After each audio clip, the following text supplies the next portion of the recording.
It's game fuel. It's domination in a can.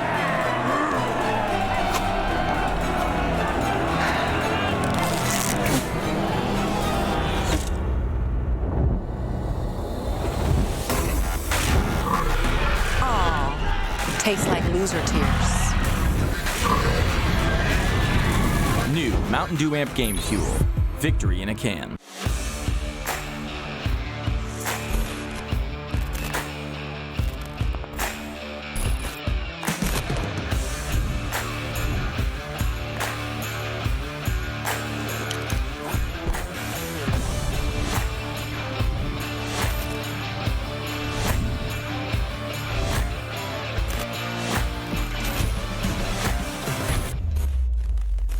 Ladies and gentlemen, all the beautiful viewers out there, this is it. This is the final qualifying match. And the last show that we're going to do here for USM before the finals in December. I'm Veli, this is Stokes.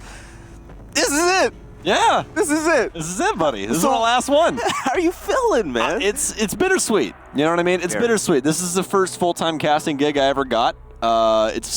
Honestly, it's weird. It really is. It's so weird. It feels like I blinked and all of a sudden it's now October. Well, in our time, it's actually November. It's November 1st right now. Right. So, from April to November 1st, like that. But hey, we got some other stuff on the plate today besides, bittersweet last episode of USN for the season. We have to determine who's going to be coming in on the wild card on the eastern side. You know what makes the U.S. Nationals such an amazing program? What is that? Take a look at this right now. So you look at the Pro League Finals, you get the 2 best from each region. Here in the U.S. Nationals, we get the 8 best.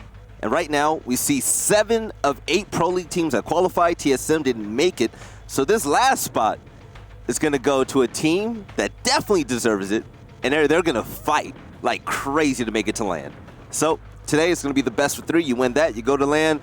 This is going to be the matchup. And which team are you really, really looking forward to seeing play? Honestly, I'm looking forward to Two-Face. I haven't been able to really keep up with Challenger League as well as Pro League this season because we've been doing USN, and there's been a bunch of other things going on, obviously, that we've been having to pay attention to. It's very hard to try and condense Siege and go, well, I kind of think I know how the team plays. Yes. You know what I mean? But I'm very excited to see Two-Face, former pro on there and Crazy, as well as a lot of up-and-coming young gunners on that roster that are always fun to watch, and they're going to be going up against Katsu, which should be a pretty interesting game. I'm really excited to see this. So you have 2 teams that are well-deserving of a spot. You have former pros and whatnot. But what are they fighting for? They're fighting to go to Las Vegas for the finals. You guys went to USN Finals in 2018. We're going back home. We're going back to Las Vegas, the Penn and Teller Theater. Make sure you get your tickets December 13th through the 15th. In the beautiful Las Vegas once again. Stokes is going to be there. I'm going to be there. Blue's going to be there. And hopefully every single one of you are going to be there as well because the finals were hype last year. I was actually, I was going through my camera roll earlier today. And I looked at videos of recordings that I did when I was at the casting desk and just looking at the audience just going crazy, especially when Cloud9 were playing. Yeah. It was so fun, man. It's a good time, man. It's a good time. I'm extremely excited. Also, make sure you guys are using the discount code when you guys check out with those tickets to get a discount on your hotel. I believe, if I remember right, it's R6USN. Yeah. So make sure you guys are using that code on checkout if you guys are getting your tickets from the website so you guys can get a discount on your hotel. And remember, Vegas is already very cheap. They make their money off of gambling. So as long as you avoid that, you're fine. Yeah, I mean, it's one of the cheapest vacations you'll ever take in your life. Ever. I remember we were looking at the prices of the hotel rooms last time we were there. It was like $40 to $50 a room. Yeah, it was. It's really cheap. But let's jump into the action. Let's take a look at the rosters. First off is going to be Two-Face, and you guys know him. Dream, Filthy, the GOAT, Crazy, Creators, and we all know Butters. Yeah, we all know Butters. Yeah, very interesting roster to say the least. This roster came in second behind Obey Alliance inside of CL. You guys will see them battling tomorrow for a spot inside of Pro League, but they're going to be playing in USN first on our last night here. So, should be a pretty interesting bout. But let's figure out who they're going to be playing against, Veli, because that is of the utmost importance. It's Katsu, most notably Noski, Habibi, Six, Steve, and Makarov, the man that people have been saying is going to be hitting Pro League pretty soon. Makarov? That's the word on the street. Everyone's the buzzword is Makarov. Makarov is honestly one of the most notable players on this roster. He's really new to this scene. and he's really been a standout player. Every single time we've seen him on USN, it's Makarov, frag grenades, fragging out. He does it all, and he's such a flashy player, so it's hard for him not to catch your eye. But also, like you said, Two-Face, they finished top 2. I didn't know that. Yeah. Didn't follow CO too much. But you know that Shrug just, sucked? That was because of Flynn. Yeah. Shout out to Flynn. But yeah, we're going to see a potential Pro League team play tonight. So we're going to see how well they do. Let's see what maps they're going to play. Reminder again, this is a best of 3, not a best of 1. Ties aren't a thing in USN because we're the best. Let's see what map they're going to play on. Clubhouse, Consulate, Coastline. I love it. We got the Triple C. Triple C's again. We got the Triple C on Tuesday. We get the Triple C today. That's the NA special, Clubhouse, Consulate, Coastline. That's what we play inside of the T3 scene. And we're going to be going to Clubhouse first. As you guys can see, that was Katsu's pick, and they're going to be starting on offense. Two-Faced on Consulate, and they're going to be starting on offense. So when you choose your map, the other team gets to choose what side they want to start on. So obviously Katsu choosing defense, and Two-Faced choosing defense on Clubhouse, which obviously is the dominant side. So overall, I would say, looking at this with, just a clear-eyed view, this is going to go 3 maps. This is going to go 3 I'm maps. sorry, Marcio. I told you earlier this was not going to go 3 maps. This is going to go 3 maps. He's laughing in the back. It's going to go 3 maps. That's just how it's going to go. Take a look at the maps right now. My early prediction, I'm going to say Clubhouse is going to go to Two-Face. After that, I say Katsu was going to win. It's going to go down the tiebreaker, and I don't know who's going to take that last map. And as from Hunter Cash's mouth, Clubhouse is very, what did he say, utility-based? Why did you remind me of that? Very utility-based. If you guys didn't know, he's not wrong. The coach of Katsu is named Hunter Cash. He used to be a caster for Canada Nationals until all of a sudden he just stopped. But he told me, this is like a debate like a year ago, he was like, Clubhouse is a very utility-based map. And I looked Hunter right in his eyes and I said, what map is not utility-based, Hunter? They're all utility-based. He goes, well, it's just more utility-based. I was like, you can't use that. But this is what you guys are thinking at home. 36% for Katsu and 64% for Two-Face. So a lot closer than what we saw on Tuesday. But again, these rosters are going to be a lot closer in skill. I mean, we have one Challenger League team that ended up finishing second, and then we have a team that wasn't even inside of Challenger League because they've gotten together more recently. That's actually a respectable poll amount to me. Absolutely. Especially looking at the fact that there's an ex-pro player and a lot of popular players on Two-Face. Everyone knows Two-Face in and out. But, ladies and gentlemen, map number 1, Katsu and Two-Faced here on Clubhouse. Winner of this best of 3 makes it to land. Everything is all out. Everything is going to be on the line. And I'm excited to see what both of these teams are going to bring out. But first things first, let's go to the band phase. See what the first set of bands are actually going to be. Yeah, let's get these bands out of the way, shall we? Two-Face going to be leading us off. Obviously, they're on the defensive side. Habana going to be removed first just to limit the amount of hatches they can get. You're going to be stuck with Maverick unless he gets removed here, which not more than likely, it's going to be Capital, another very intelligent band. We see him used myriad of different ways on this map in order to prevent bandit tricking and what else. But specifically that Habana ban, a very big deal because it limits the amount of hatches that you can get. Mira, just because, well, she's Mira. And we're going to roll around to Two-Face's last ban, which is going to be on the defensive side, and Echo is going to be removed. So we're going to have Maestro in play still, but no Echo with invisible drones. Pretty much we could have guessed this before we walked into the studio today. These are pretty standard bans here for Clubhouse, and for good reason. Maverick not being banned for Habana, it makes sense. It's okay.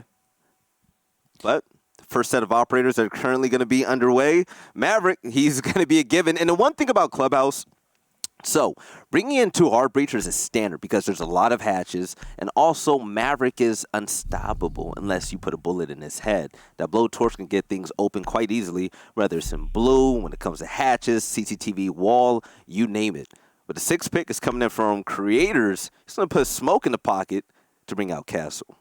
Yeah, so some very interesting opening duel stats here for Two-Faced on Clubhouse. They actually get killed 48% of the time for the opening kill, and when that happens, they only have a win rate of 33% in that round. But if they get the opening kill, which they do 39% of the time, their win rate is 76% on the round valley. So if they end up getting that opening kill, they're setting themselves up for victory. Curious, is Steve Holiday Nog? Complete honesty, I have no idea. Okay. I know Nog is Nog. I don't know Nog is Steve. Okay, just curious. But take a look at the setup right now. Pretty basic reinforcements going down. Castle barricades are being set. I will cheat the system. Don't worry. Keep talking. I'm gonna go to the website and I can tell you exactly who's in this match right now.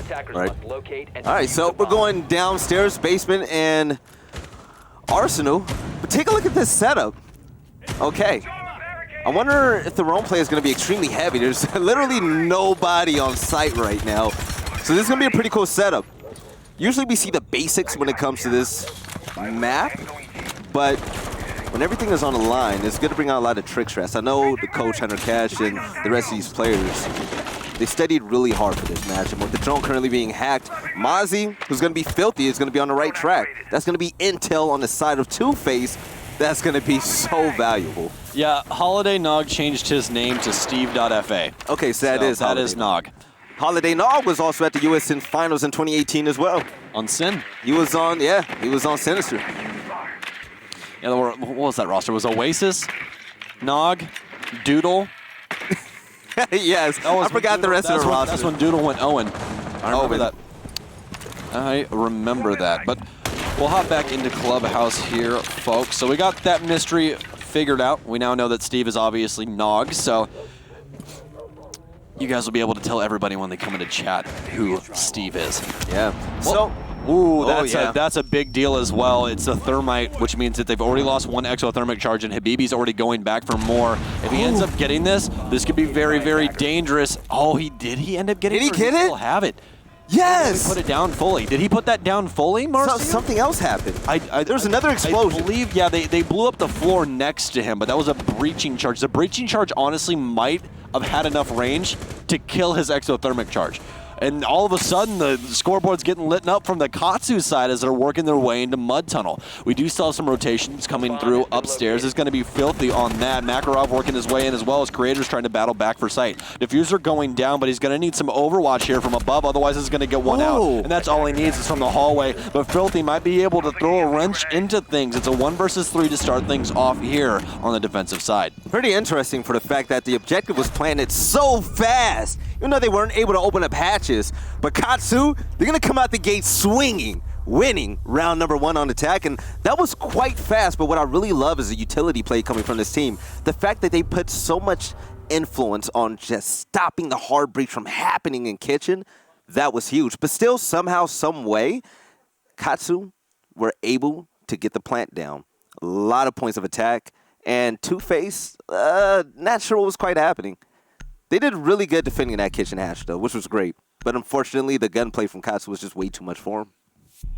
I completely agree with you. I think that's the main thing to highlight here, as you said, is the multiple points of attack, especially inside of Mud Tunnel. Yeah. They didn't recognize out that anybody had motion through there because, as everyone knows, we have a very, very silent blowtorch that is played by Maverick. So unless you hear the metal fall, you're really not going to know that he's opened something.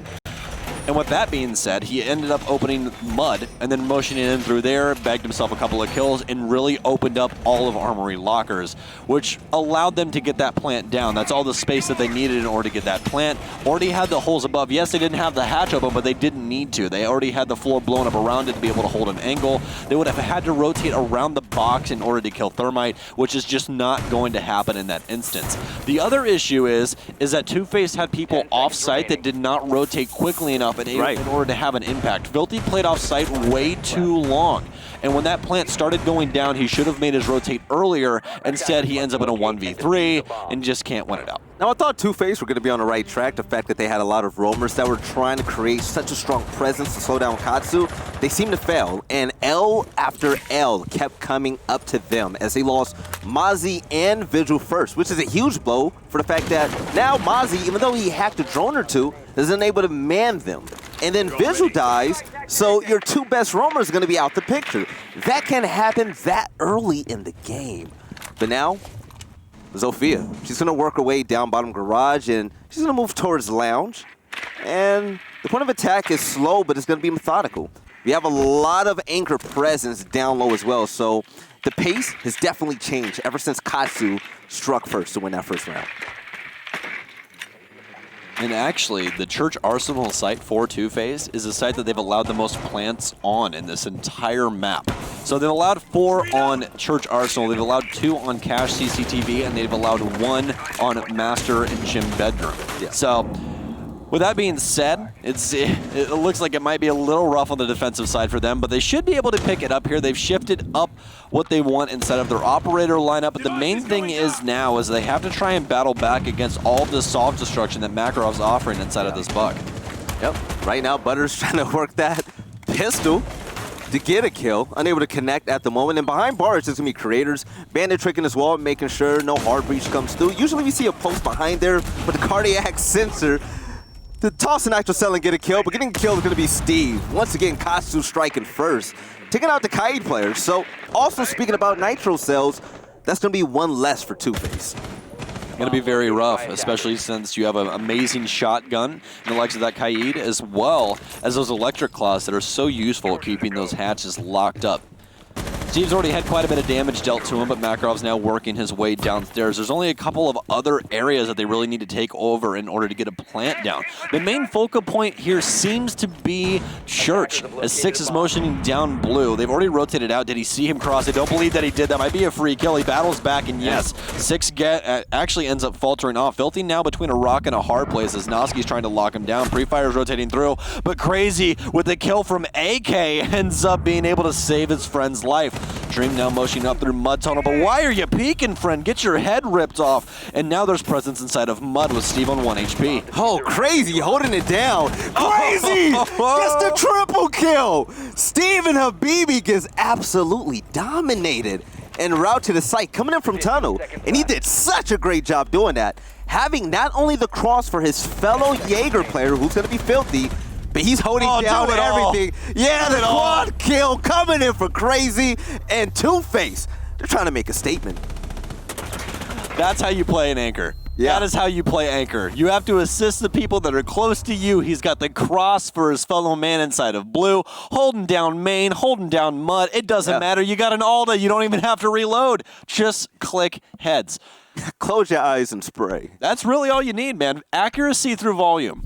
All right, so the third site, gym and bedroom, 2nd floor. Castle obviously coming out because, why? He's good at wasting a lot of utility, especially when it comes to Bandit tricking and holding off that barricaded wall side over near Jacuzzi. Yeah, if you remember, I actually... Sam got mad at me because... I yelled at you for this exact thing. So guys, a little backstory while we wait for this prep phase to get done. We'll give you a little education on why Castle is doing what he's doing. So what Filthy is doing is he's setting up Castle barricades in order to burn an exponential amount of utility from the offenders. So they're going to be using it extremely quickly to try and get rid of what creators will be doing, which is Bandit tricking the wall. And with the setup of those castle barricades in tandem with ADSs, it makes it to where you can't launch any projectiles. You have to use either a breaching charge or something else to get the castle barricade open in the first place just for the window. You can burn so much utility before they even try and have an attempt at the wall. Now, where things went wrong is I asked Veli to do this because I assumed he knew what it was. I was doing other things. I was multitasking, man. And this man runs back over to Armory, or excuse me, to Wait's door at the very last second. It gets bodied. Gets bodied by the guy on the window because they sledged the window open and shot Veli while I was trying to put the door up. And I was not very happy because Veli was literally launching my Elo into the sun. So. Hey, you know what? I'll get it back for you. But also, we have a tied game. Pretty close matchup right now. Both teams firing off on all cylinders, and thanks to Crazy Two-Face, they were able to bring that one back with a nice quad kill coming in from him, and we definitely know why he was chosen to be picked up by this roster. Why not pick up someone with a lot of veteran experience that know the ins and outs of this game? To help propel your team in the Pro League and to help propel your team to go to USN Finals. And I think the main thing is that people kind of forget about Crazy. I mean, he played on Rise for a minute. He was on Noble. You know, he's been around the scene for quite a while at this point. He just seems to be on a back burner up until this moment. Now people will soon recognize and think, hey, I know that name, I know that face. Yeah. Where has he been this whole time? Well, I guess you found him. He ended up leaving Rise Nation after Rise Nation dropped him and kept Acid as well as Crazy. Moved over to that roster as kind of a dual package after Noble, well, basically combusted. So, Yeah. Attackers have dropped the bomb diffuser. now, motioned over to Katsu, currently trying to battle through USN and could be going to a LAN once again. He was actually here last year as well. You're right. Such a great player. And great players all around for both teams, but with the Nitro stuff coming up, he can get it! No! But instead, Makarov, the frag grenade specialist, is going to give creators a taste of that explosion taste, and he's going to fall out the game as Butters picks up a kill on his own. So, no Sophia and no Bandit. Probably tastes like, well, gunpowder or whatever's being used. And it's pretty Lots of shrapnel. It's a frag grenade. Yeah, I talk a lot about Makarov and his frag grenades. You know that, by the way, Spot you know on. that man's been playing for a really long time when he's rocking the gold skin on the C8. That skin is as old as time. Yeah. It is a ridiculously old skin, but now trying to battle things out in the site, and Katsu taking just a little bit too long, and Two-Face has been able to adjust. Quick pre-fire for Filthy, but that not doing him any due diligence here.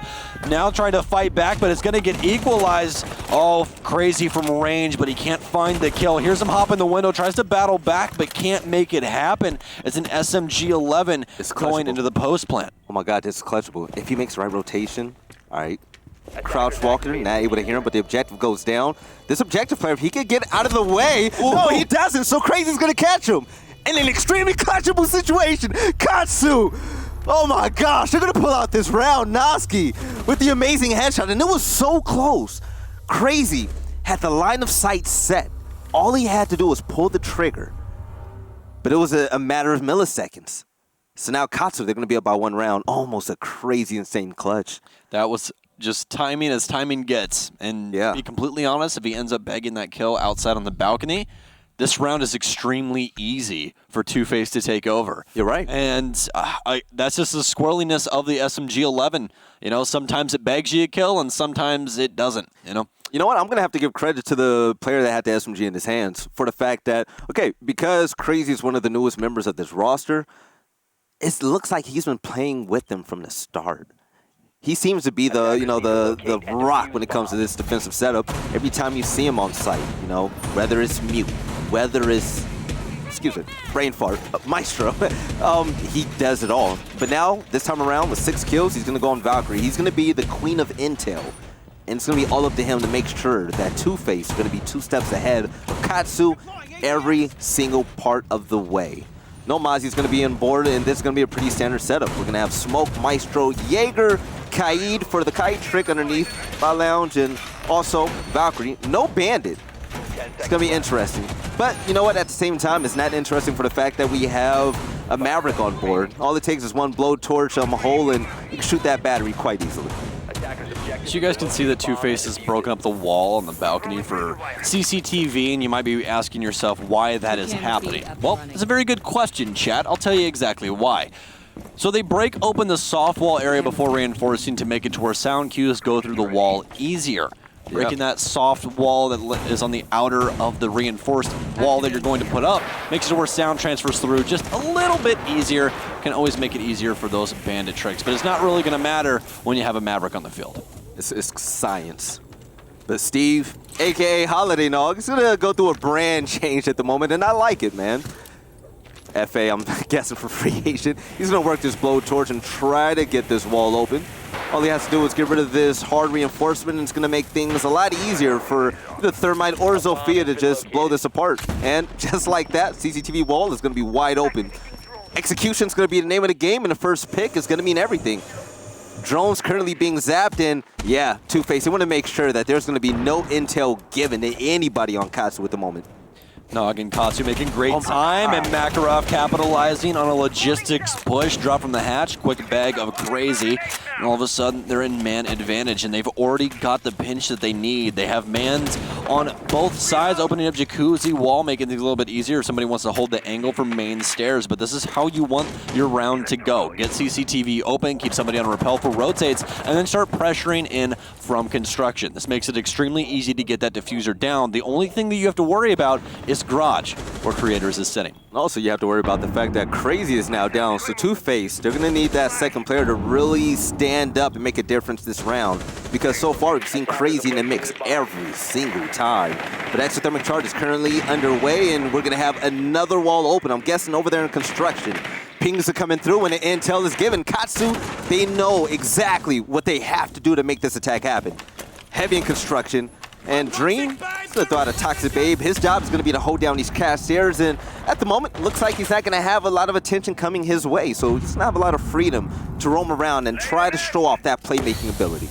They have every single wall open to this site. It's going to be very difficult to fight out of, especially after Creators falls inside of Garage. Only 37 seconds left. Smoke grenades pouring in, but he can't even battle out of that. It's all left up to Filthy once again as he rotates inside of Garage. It's a 1v5. There's not even enough bullets inside of the clip to handle them all at once unless he gets those headshots. And as that continues to deplete, he finally finds one, but he's only going to have 9 rounds and a lot of people to find in order to get this diffuser. But it's going to be all for naught at the end of the day as Katsu continues to assert their dominance on the offensive side. And the strat was basically a give and take.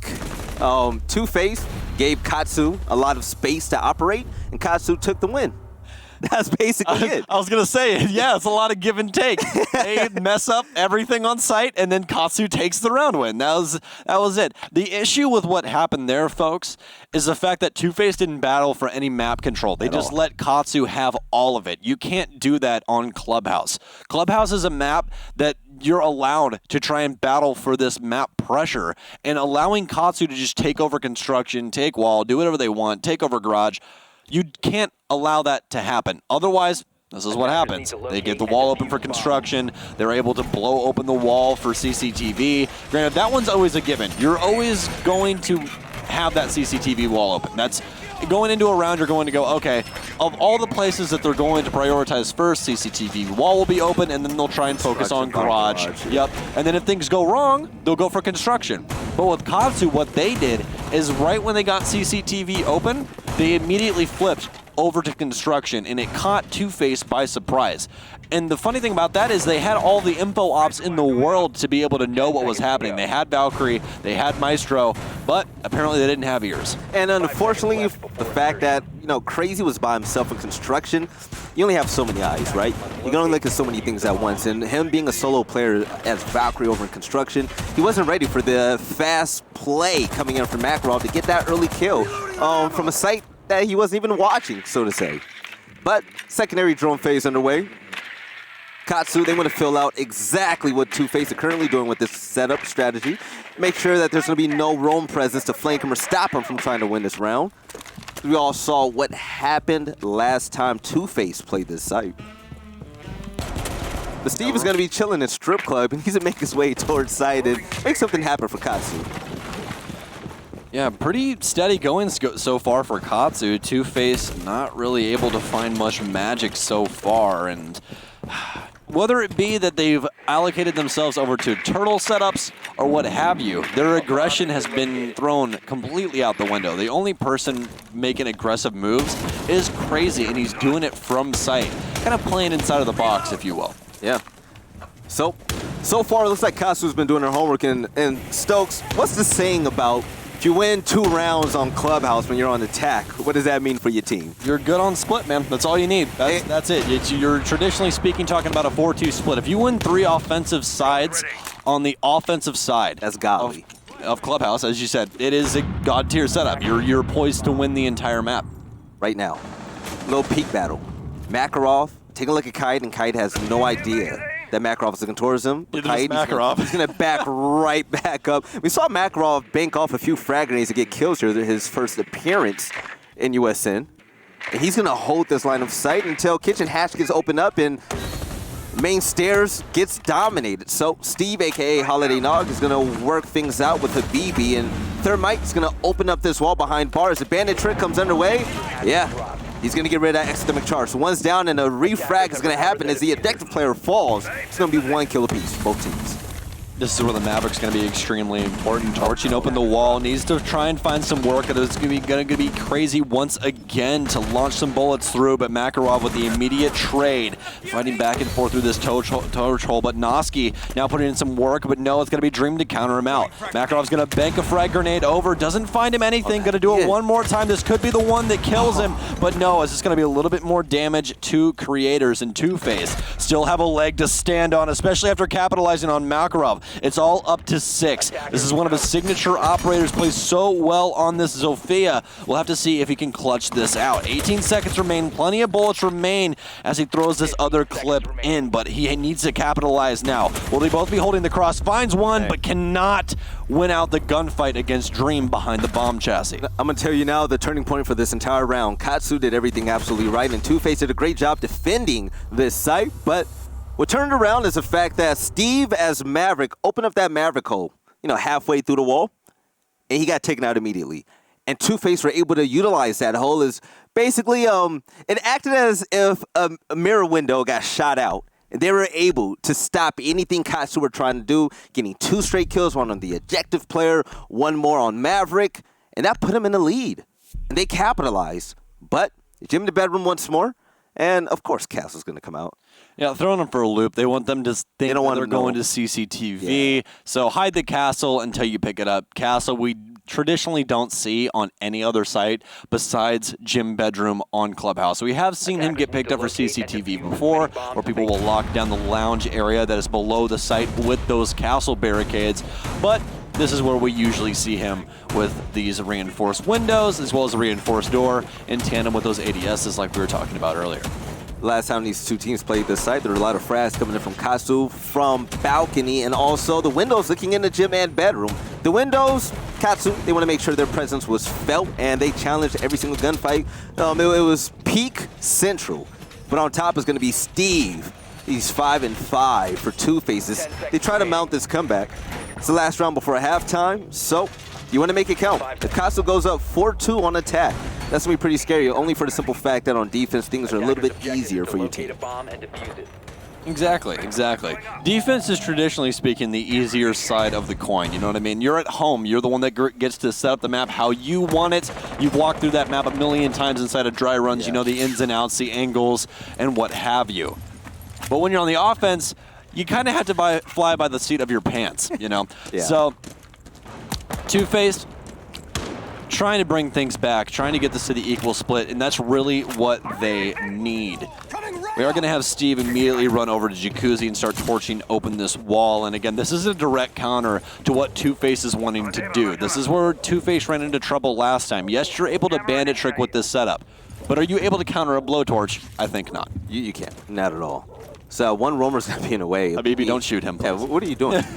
Like, that's not even good practice. I was going to say, you ever heard don't point a gun at your friend? Yeah. Don't do that. Why would you do that? It's just good practice. Don't do that. If you are holding a weapon, do not point it at other people. Now, this is unusual for Katsu for the fact that every time we see him on attack, they've been pretty fast when it comes to trying to attack the site from different lanes, from different point of views. And this time around, it seems to be a little bit slower. Wonder why at the moment, but yeah. EMP currently underway to get rid of that kite claw so they can hard breach that wall. 3 players on balcony as they work together towards this hallway. The wall has been open, and it's going to be up to Dream and Creators to set up a crossfire to stop anyone from trying to pass that line of sight. Yep, Jacuzzi balcony has now been open. There's ADSs in here that are going to eat up these frag grenades more than likely. There we go. As you hear that telltale sign of the noise inside a bathroom eating up that frag grenade. So that's already going to be one off the board for Makarov as now stun grenades pour in to burn it out. Butters obviously has all of his ADSs down as he continues to challenge, but Dream's going to take quite a bit of damage laying down inside his shower. Oh no, exothermic charge coming in. He's going to be in between a rock and a hard place here, but Creators actually ends up killing him and getting the exothermic charge. He doesn't even have to worry about it, and he's also down Makarov. This is a huge round. 6, though, trying to bring it back as Creators falls, but he's already done the damage that was needed. Such a big 2-for-1 play. And Makarov is going to top things off for Katsu, put him in a lead in regards to lives. But with the peak happening, Butters is going to shut down 6. Makarov is going to fall as well, and Two-Face, they're back in action. Now up 3-2 with only half a minute left in time. Time It's not going to be on Katsu's side. You're down in numbers. You got to get the objective. You're going to have to get the objective down or try to frag out. But trying to frag out is going to be pretty hard. But it's not going to be that hard when the peaks are coming through like that. Filthy gets caught trying to be aggressive, but Butters is the man.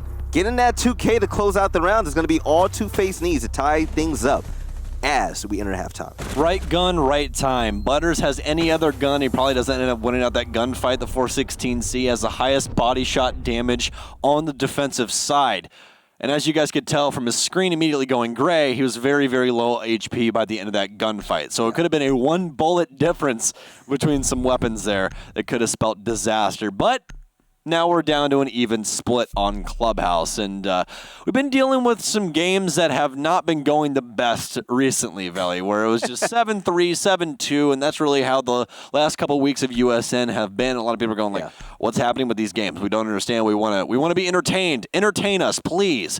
Well, folks, seems like we might be finally getting that. So I'll talk a lot about Makarov and rest of the players on Katsu, but on the flip side, let's talk about Two-Face a little bit. Butters, his game sense is so amazing. He always seems to be at the right place at the right time, especially when we saw him with that Jaeger play to get that 2K. I mean, that's exactly what Two-Face needed. But the first site that this team, they're going to be attacking will be downstairs. And Katsu... Armory Lockers Church. Yeah, I know. I got you. I always say downstairs, upstairs. Oh, no, you're completely right. Yeah, all the way downstairs. I know that you know. All right, thank you. But Katsu, we saw a lot of aggression on attack. Is that type of play style going to translate over here on defense? We're going to see things changed up a little bit. Steve is going to be on Maestro, so he's going to be the anchor. He's going to be the heart and soul of this roster. But it's 6 is Jaeger. It's 6 actually that had the best performance on Katsu last time we saw them on USN. Yeah, 6 is a very good player. Him and Habibi have been attached at the hip ever since I've seen them inside of competitive. They played on one of Timsy's teams. They're both very, very good players, and it's really nice being able to see them find success. I like it when someone comes up as a blip on my radar, and all of a sudden I see them doing bigger and bigger things. This is a perfect matchup for it. We have a team that's on the way to make Pro League, and we also have another team that, you know, they're as an up-and-coming team, they've made a lot of noise really fast. They seem to be doing everything right at the moment. You know, hey, try to make it to USN Finals, okay? Next time when CL comes around, let's try to make it to Pro League. And they seem to be well on their way. Yeah, it's going to be a hard-fought battle for them tomorrow as well. Two-Face will be playing up against Rogue, which they now have acquired Brian in place of Shuttle. Interesting pickup. Yeah, as well as getting Redeemer in as coach. So they've made some improvements. We'll have to see if it works out for them. But Two-Face is definitely going to be trying to come for their head. In case you guys don't know what's going to be going on tomorrow, that's going to be NA relegations. You guys can watch on this exact same channel around the same exact time. But the important match that a lot of people are going to be talking about is going to be Obey versus the Susquehanna Sonics. Hedge your bets, folks. That one should be a barn burner. I want to see one of these teams make Pro League. I want to see one of those teams make Pro League. It's always nice when relegations come around because you just don't know what's going to happen. Yeah. I mean, today everyone knew what was going to happen. But, you know, in case you guys were wondering what happened today with EU relegations, we saw Force as well as BDS both secure their spots inside of EU Pro League. So now EU Pro League is more stacked than literally anything that you could possibly fathom inside of esports. Yeah, and creators.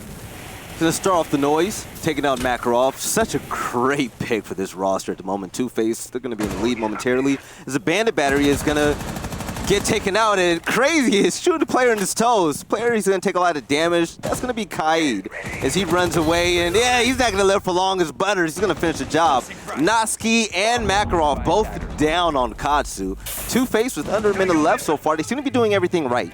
Blue is challenged at the moment. I wonder if Filthy's going to push in anytime soon. But the main stairs in Church is being under attack at the moment.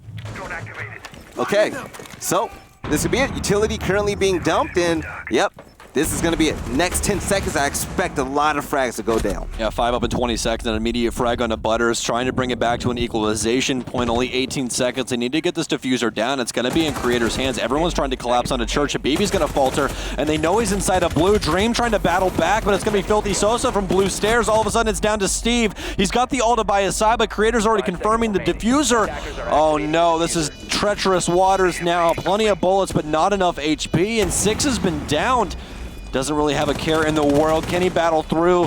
Oh, does he know the man's on jukebox? He goes to pick him up.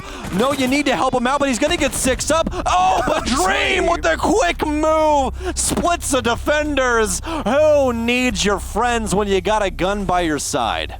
Good Dream, making magic happen. Nice little flank to get a 2K, close out the round. It's going to look good on the stat line. And going in round number 8, Two-Face, they're going to take the lead. Uh-oh. This is it. Is this an attack-sided matchup right now? Is this an attack-sided clubhouse? We've seen stuff like this before. We have. We've seen teams that are truly incredible inside of Rainbow Six make clubhouse offensive-sided. So, Two-Face are trying to get Butters off the couch. yeah. Might not be a bad idea. Yeah. You guys know what we're talking about. Yeah, overall for that attack, though, I would definitely have to tell you that Two-Face cut it close, but they got what they needed. When it came down to it with those 18 seconds left, I was very scared that Two-Face was not going to be able to get into church because smoke was still up with those toxic babes alive. Even if you tap them a little bit while they're inside the smoke with the shotgun, the SMG-11, it's almost a free kill. You only have to do a little bit of damage. Those toxic babes really, really hurt. So with 3 people stacked inside of Moto, it was very dangerous to watch there for a second, but getting that kill onto Habibi made all the difference. They were able to get the diffuser down behind Black Box and isolate out the 2 angles that they needed, specifically taking down 6 inside of Blue, and then making it to where Steve was all alone on site as the Maestro. And as much as Maestro is a fantastic operator with a great gun, you're going to have a hell of a time trying to battle against 3 people with 3 separate angles that you have to try and choose and pick which one is correct. It's the scariest guessing game of your life. Okay. Now, one thing I was going to say is both of these teams, we haven't seen a lot of roaming presence when it comes to the site. The one time that it happened, Filthy made a very, very late rotation and ended up losing in a 1 versus 3. We're kind of seeing Makarov run around at the moment, getting rid of drones, and I wonder if he's going to make his way back to site or he's going to make his presence felt. Yeah, he's going back home. Doesn't want to risk it at all. Yeah, Jackal also has not been played by either of these offenses, which is also very, very weird. Either really trusting their drone play or just don't like what Jackal has to offer, which, I mean, we have plenty of talks about that operator. There's no reason not to bring him. Yeah. Amazing guns, great secondary, has that soft destruction, smoke grenades, as well as the ability to track down your opponent. There's no one else that really offers that inside of this game. But this lineup still works out for Two-Face. We know that the roam presence isn't going to be heavy. It's only a few times we've seen it, whether it's Empire, whether it's Rogue, but it's not common at all. It's getting more common, you know, especially with Mozzie and Mutant. It makes it a lot easier to be able to deny information. So you really don't have to worry too much about putting people upstairs, because at the end of the day, your job as a roamer is to deny time. All you want to do is waste as much time as possible so the offenders cannot do, well, exactly what they're doing right now. Get their angles established with 1.5 minutes left and then be, you know, very complacent about what they're doing. They really don't have to worry too much. They can be completely ready for whatever else is to be held inside of the round. So they don't have to be complacent. They can motion forward, don't have to worry about the roam game, no wasted time, just get everything established and then get onto site. But Noski's got some things to say about that. He's actually going to take down Crazy, which is a huge pick. And he's a huge pick. Why? Because he's a hard breacher. Taking Maverick out the game is going to be less utility to take out these hatches. So I believe there's one more exothermic charge that can be used, and they can open up that church wall, but they're going to have to be 100% effective. Butters, with a frag grenade being thrown out, we saw the player kind of shimmy over to the right, and he's going to dodge that nade and save his life. Not going to take much damage from that at all.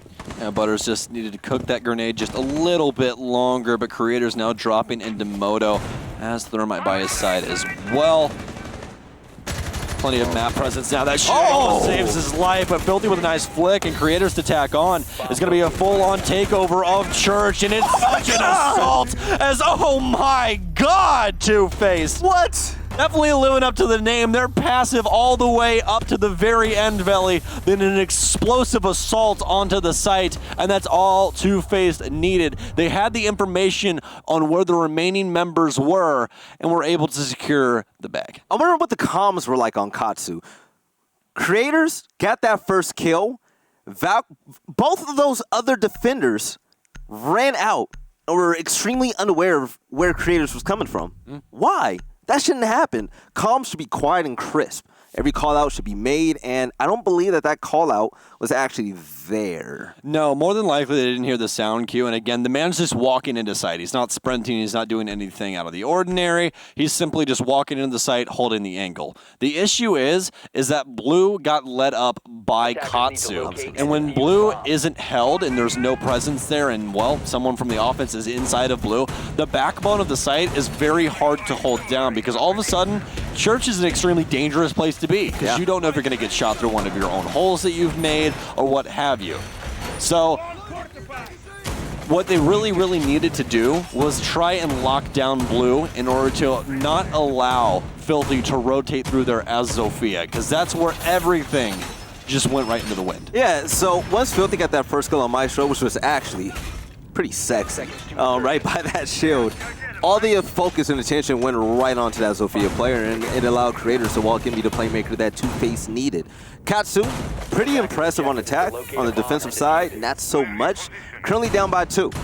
All right, they're gonna have to really kick things up, turn it up a notch, try to win these rounds, and take a look at the kills. 66666, and only one player has 2 kills, which is gonna be a BB.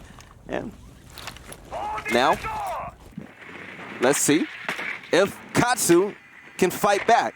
You do not want to have this uphill battle against Two-Face because they're starting to pick up some steam, and they're looking like they're going to be unstoppable if they win this next round. I feel like every single one of us today as casters is just having so much trouble talking. Like, all of us are just a wreck today. I don't know what it is. I was watching earlier, and Kix was like, I'm only human, man. I don't know what's going on. I feel his pain right now. It's just like, every single time, like, I know what I want to say, but it's just not happening. You know what I mean? Well, Two-Face definitely making their presence known on the offensive side, and specifically Filthy's really been showing up. Butters has been doing a very good job on this buck, but we haven't seen that same frag grenade magic that we see with Makarov. We haven't seen much from Makarov, period, when it came to the switch to play on defense. Makarov, don't be a one-trick pony, but Skeleton Keys are going to be in play. Only one side of the wall was... Oh, it's going to be opened up. Oh, yeah, that's all you need. You just need the left-hand side, make it to where you can rotate in and get the diffuser down next to the bomb chassis. That is what we call default. So we tuck in right next to the server stack and the bomb chassis. Yep, plenty of barbed wire coming up those stairs. They definitely know that Maestro is going to be up there. Get rid of the camera. They've already blown out the leftwardmost panel. So now pre-fire's coming through. Do they have any ADSs upstairs? That's going to be the part that's very important. Oh, they're going to burn it all, but Steve's actually going to end up going down. Frag Grenade's not going to confirm him, but they don't know that they've downed him. I might be able to get it now. Yes, they will. Oh, and 3 kills pouring across the map. What is happening? 6 trying to pick up the pieces, but it doesn't seem to matter just yet. Habibi to capitalize on a Filthy as well, and all of a sudden Two-Face downstairs with the diffuser sitting next to Blue Box, knows someone inside of Oil Pit, but 6 needs to rotate all the way back. There's only one person on site. They need to grab this diffuser and set up a game plan right now. This is where things get very chaotic. This is where IGLs matter, and that's what they needed to do. Get a capitalization mark on that roamer. You know he has to rotate back and he's locked downstairs. Just hold down his rotate. That's exactly what's going to happen. One more Toxic Babe in the hands of Habibi, but it's definitely not going to delay the full time needed. There's 20 seconds left, and that only delays 10. Butters hops in through the window, now going for that default plant spot. Habibi's going to hear it. He knows his cross is being held. He's got to go for this pre-fire. He's out on the rappel, and Two-Face with 3 straight rounds on the offense. The tactical crossfire was set up. One player on rappel, the other one looking at the window, and with the plant happening in the default spot, that's where we call where the objective player was. If he tried to make that rotation to get that kill, he was going to get popped one way or another. Yeah, they had everything set up inside of sight with drones and what have you. I mean, you guys saw it right there. There was a pre-fire before the man even peeked the reinforcement. So they had drones inside of sight. They had all the information in the world that they could have possibly wanted. And we're going to be going back to CCTV Cash Room, which neither one of these teams has been very successful on. Katsu looked so good in the first half. I blame Hunter. What the hell is happening? It's Hunter. All right, so Chad, this is what's going to happen. If Katsu loses, I want to hashtag blame Hunter in the chat. Shout out to Hunter, the Canadian Nationals caster, the coach of Katsu at the moment. Both of these teams have an ample amount of time to prepare and get ready, get their strats set up for this matchup. And right now, Two-Face, they're destroying Katsu. From being explosive on attack and things looking good when the halftime point hit, coming to defense, everything went away. That explosiveness went away, and it seems like Two-Face took that from him. It's kind of like Space Jam, where little aliens drank that juice for the basketball players. They took all their strength. You're going to hate me. It's like Two-Face did that. What's up? You've never seen it? I've never seen Space Jam. 5 seconds left. What type of childhood did you live, Sam? The one where I play video games. Oh, no, it doesn't matter. Space Jam? Never seen Space Jam. Can you... I've never seen Back to the Future. Can you guys fire me, get me off this desk? I don't want to be around this guy. I've never... What else? You never saw Back to the Future? Nope, none of them. Not a single one. Are you stupid? You want me to answer that truthfully? Shut up. Yes. They're great movies. The only thing I'm not stupid in is Siege. That's why I have my job. That's it. Like, that's it. No, we're gonna have a binge watch party of This I guarantee you that there's probably either gonna be a meme made or something for me saying that. I knew it when I said it. I was like, great, here we go. Yeah, But one of no, a kind. I don't watch movies, man. I don't watch movies. You know, like. Right now, Two-Face, their life is looking like a movie. Yeah, Currently up Katsu says 6-3. it's looking like a horror movie. I can tell you that. So, 6-3. What does Katsu have to do now? Katsu just needs to bring it back to center. I know I say that extremely often when we cast, but that's what you need to do. Man, just breathe. Calm down. Bring it back. You know how to play the game. That nervousness is not worth it. It's just not. I was having a talk earlier today with one of my friends. She's a great singer. She had this competition, and she goes, well, what's going on with this? Like, I'm nervous, I'm all this. I'm like, you're literally one of the best singers I've ever met in my entire life, and you're nervous about something for no reason. Why are you doing that? You guys know how to play the game. Just bring it back, get the comms crisp, clean, and clear, and then dominate. Yeah, that's it. And If you're confident in what you do, Veli, you're going to be the best at it no matter what. You know what I mean? Like, I can sit here and tell you, like, I will rock Kanto. I'm not going to rock Kanto. I know that. But I might as well be confident while I'm doing it and give them my all, right? Yeah, Katsu, they do not look the same at all over here on defense. Maybe that aggressive play style was better fit for attack over here on Clubhouse. It's a husk, man. It's a husk. And even with that, they're doing it halfway. They're doing it halfway. The only person that's really staying with the traditional flow is Sit down! Sit down! Oh my God! That's how you play Buck, folks. That's how you play Buck. That is the beauty of that operator. There's so many creative ways to use his kit. That skeleton key is not only good for those close engagements, you got soft destruction and everything else.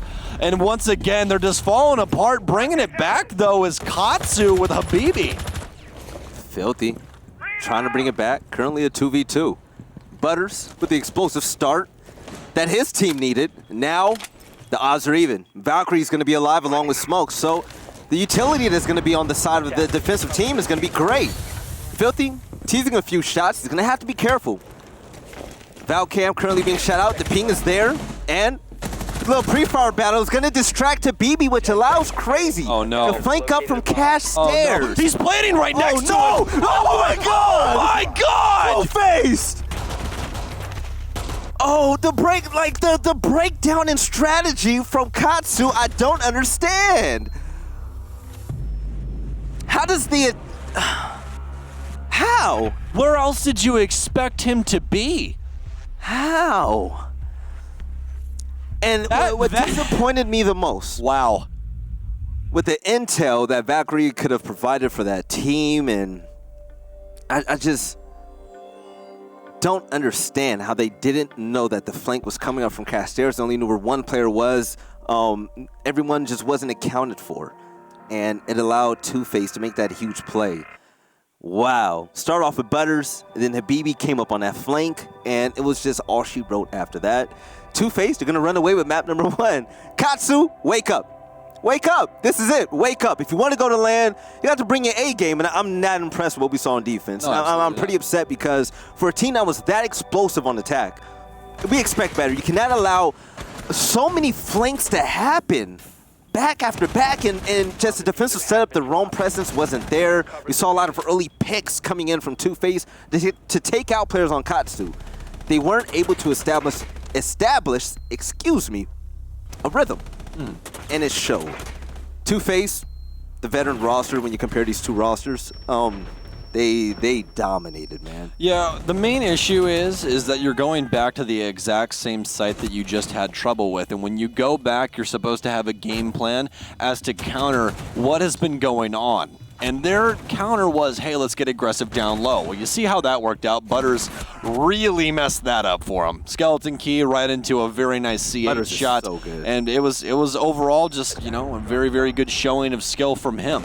But the main thing that I want to capitalize on is you can tell that Katsu's shaky in their gameplay, especially going down to that 1v2. That 1v2 is so unbelievably winnable, folks. I'll tell you exactly why.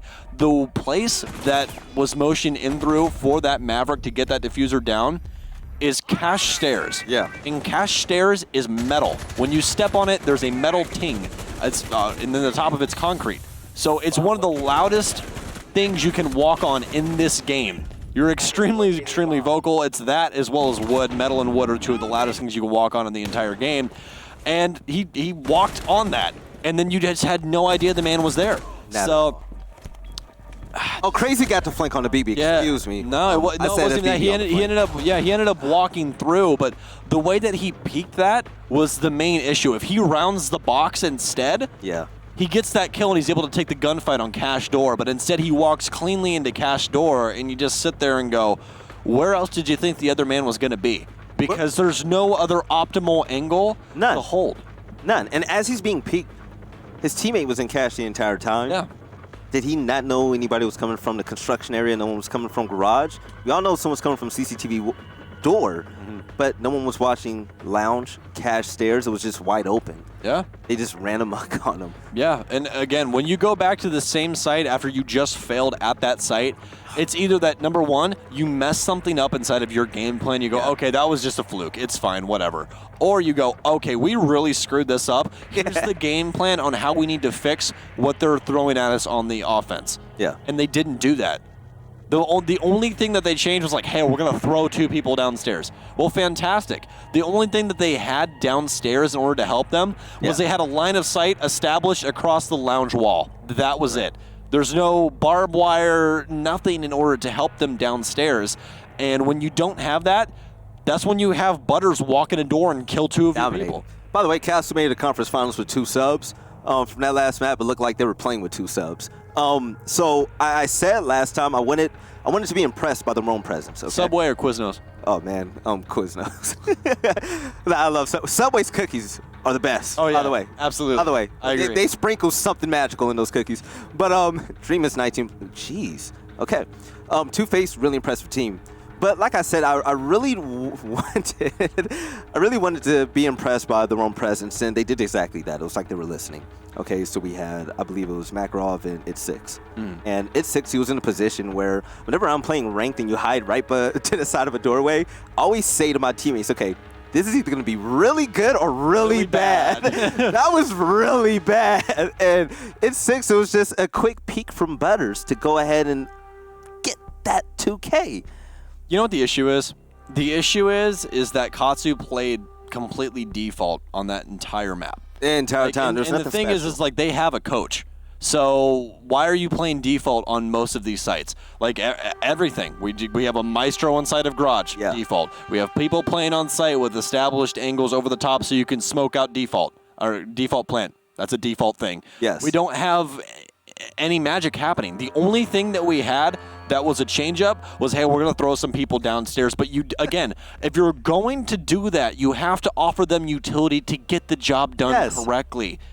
And I preach this all the time. If you're going to do something, do it the full way. Don't go all the way. We're just going to like throw some people downstairs, man. It's fine. And what disappointed me is just the lack of presence, period. It was like Maestro was... Their offensive side was clean. Oh, they had great takes. It was phenomenal. They had great takes, and they split 3-3, and you go, okay, they're going into defense. This should look really, really good. And then all of a sudden, you let 4 rounds up in a row on the offensive side of Clubhouse. That just doesn't happen, Veli. But now we have to find out, my good friend, who is going to be going to LAN. Will it be Two-Face? Can they capitalize here? They're going to be on the offensive side on Consulate. If they win this map, they will be booking a ticket to Las Vegas, Nevada to be casted by myself, analyzed by you. Should be a whole hell of a lot of fun over in Sin City. Put me anywhere. Desk host, analyst, caster, you do it all, janitor. As long as I'm there, I'm happy. And with the way things have been turning out this entire year of qualifiers, oh my gosh, this is highly anticipated. It's like your favorite movie coming out. And you're just waiting to see it. And my favorite movie is going to be taking place December 13th or the 15th, Las Vegas, Penn and Teller Theater. Get your tickets. Capital Nomad are going to be banned. The Queen of Intel, Valkyrie, I love her. She's going to get banned out as well. Why Consulate? There's a lot of great hiding spots to hide those Valk cams. And also, on Consulate, there's a lot of windows. There's a lot of jump outs, a lot of big play potential coming out that you cannot properly predict. And with Valkyrie being there to throw out cameras, they can really get the jump on Two-Face, jumping out those windows, doing those run-outs, stopping Two-Face stopping the attacking team as they try to enter the building. Yeah, this entire lineup is, well, predicted. You can really look at Consulate and go, okay, who's going to be banned? Capital's not that rare. Like he's kind of rare on this map, but he's just so good overall that a lot of people will remove him anyways. Nomad's the main one that we see banned here, as well as Jackal is usually banned on Consulate by teams that like to roam a lot. Consulate has a lot of roam potential. Valkyrie, as you said, great spots on this entire map. I can name you like 4 spots per window that you can throw a camera out of and hit something that is an excellent spot to have, and then you have to have someone dedicated to IQ and walk around the whole dang map outside in order to find these Valk camps. Echo also going to be removed, but you guys already know the reasoning behind that one. Protect your bombs from being So, defused by attackers. A lot of people, they don't like when we criticize gameplay. Whenever a team doesn't play up to par. And the reason why we're so vocal about Katsu's playstyles because we've been watching this team since the beginning and we know what they're capable of. But coming into this map, there's a lot of free room to operate as a roamer. There's a lot of free room to just operate, period, despite what operator you pick. And so that would fit well with Katsu's playstyle and the players that are on this roster. So I expect a closer game this time around, but that's it's all up to them. That's all up to them. That if they have that short-term memory where they can forget what happened last map and say, okay, boys, it's grind time. We're going to make it to land. Let's take it to map number 3. I believe they can really put up a really good fight. But Two-Face, they have momentum rolling. Butters is on fire. Filthy, he's living up to his name. And Crazy has been solid for this roster. All right, folks. It is grind time. This is everything that Katsu's been looking forward to. This is where the rubber hits the road, so to speak. Yeah. This is a capitalization point. They're going to be starting the defensive side, bringing it upstairs. Two-Face going to be allocating themselves over to Gridlock, which fantastic operator on this map. You're able to shut down a lot of roam potential. If she is in with her duo as well, which is that Nomad pick, then it's extremely, extremely hard to deal with. Drone play now coming out for Two-Face, but Butter's going to botch the first one, chooses to throw the second one and pick up the first one. So having 2 of those making his job just a touch easier. He's actually going to end up getting muted here as well, so chooses to fall it off, which is a better idea. A minute's already been expended. It looks to be a yellow take for Two-Face. As you can see, they've got people poised on bathroom window, as well as Console Crazy working his way up. More than likely going to ADS underneath. Oh, Butters! Gets rid of those ADSs with that EMP grenade, and 6 going to be on the other end of some shrapnel. Oh my gosh, already. Butters is going to continue with that hot hand. What are you doing? Butters, he's going to continue with Slave Fest. Makarov gets absolutely bodied. And Dream is going to join the party, shutting down Steve. Oh no, Katsu. What is happening? Oh, Katsu, no, boys, no. It might be too far gone already, Veli. It feels like the momentum has shifted over to a completely different map.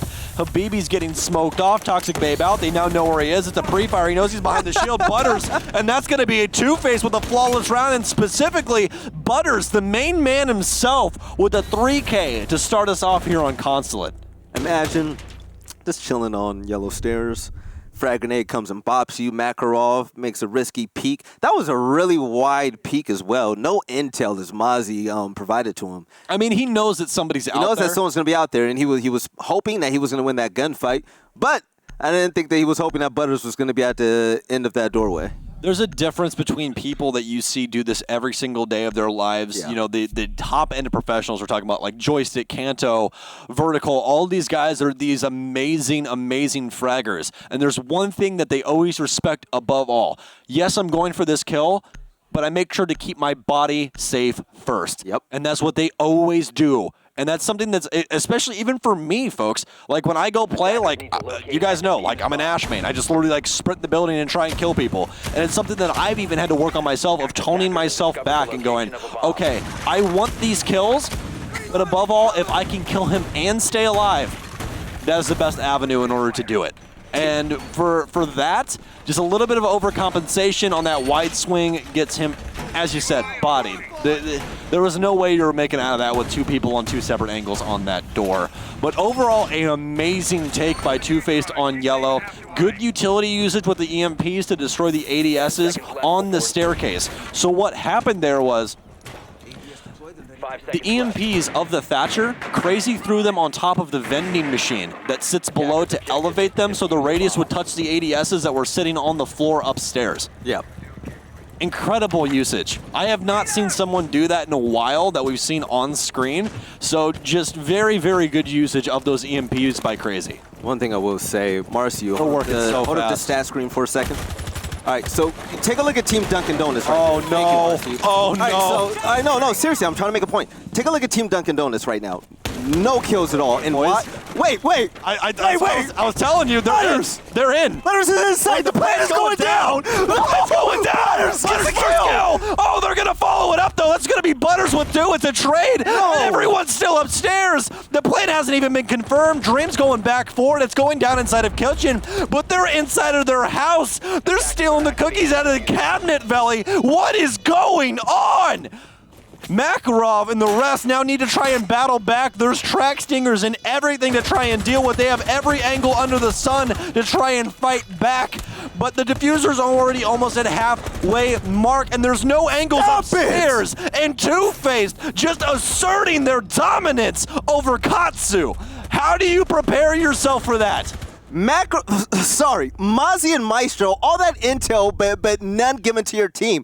You allow Butters to walk into your house, pop a 2K, and say, all right, fam, go off. Get the plant down, and let's win this round. I'm seeing so many bad things coming in from Katsu. You know what that is? That's not respecting information at all on the defensive side. When you start off the map, somebody has to be on cameras. I'm serious. No when way. the round starts, someone's job is cameras and cameras only. That's how you prevent that. And guess what they didn't do? Have someone on cameras. There's a camera inside of inside of Locker's hallway. Inside of that long Locker's hallway, it sits right next to Spiral. And you would have been able to recognize out that they are rushing down. This is what's happening. We need to collapse on the site right now. Rotate down yellow. Go, go, go, go, go. And they didn't. And all of a sudden, they're inside of Kitchen. Yeah. The diffuser got set down the first time before they actually got it down. They started it at 2:35 on the clock. 2:35. That's insane. That's insane. And Great drone work from Two-Faced to recognize how that they can just rush through tellers, drop into the blue hallway, and sprint. But overall, that is a completely botched round by Katsu. everybody on Katsu was looking west, but no one was watching their backs, and that was extremely unfortunate. The fact that no one said, hey, let me see if they're coming in from Visa. Let me see if they're dropping down server, and just allowed big Butters to dominate. Butters is 5-1 already, 2 rounds. 5-1, 2 rounds. Steve picked up the first kill, so he got promoted from a donut to a breadstick. And ever since the last round on Clubhouse, my biggest beef with Katsu is that these players are not in position to refrag for each other. We saw Maestro go down and no one was able to help him out. We saw the roamers go down, no one were able to get kills after that. We're starting to see the same thing this time around. There's only been 40 seconds off the clock, and we have people inside. Oh my goodness gracious, Veli. My brain's going to implode, friend. I cannot handle this. Frag grenade gonna pour in through piano. Butters! Falls off. Stop it! Perfectly cooked grenade. A pre-fire through. Creators letting them know who's boss. Switches over to the secondary. Katsu doesn't even know what hit him. Six trying to rotate back in. He gets the kill. Recognizes out that he's now on yellow stairs. But the plant's going down. They need help. They need to rotate back down to site. Dream going to confirm it. Filthy playing inside of kitchen. Should have heard Six break that open. Playing the soft angle now. Should be a very, very easy kill. Bag Six. It's all left up to Makarov. He's going to have to make some magic happen, but everything's been barricaded. They do have some cameras still up in sight, but nothing that's going to help them out. Makarov rotating in through lockers now. Filthy still playing security room.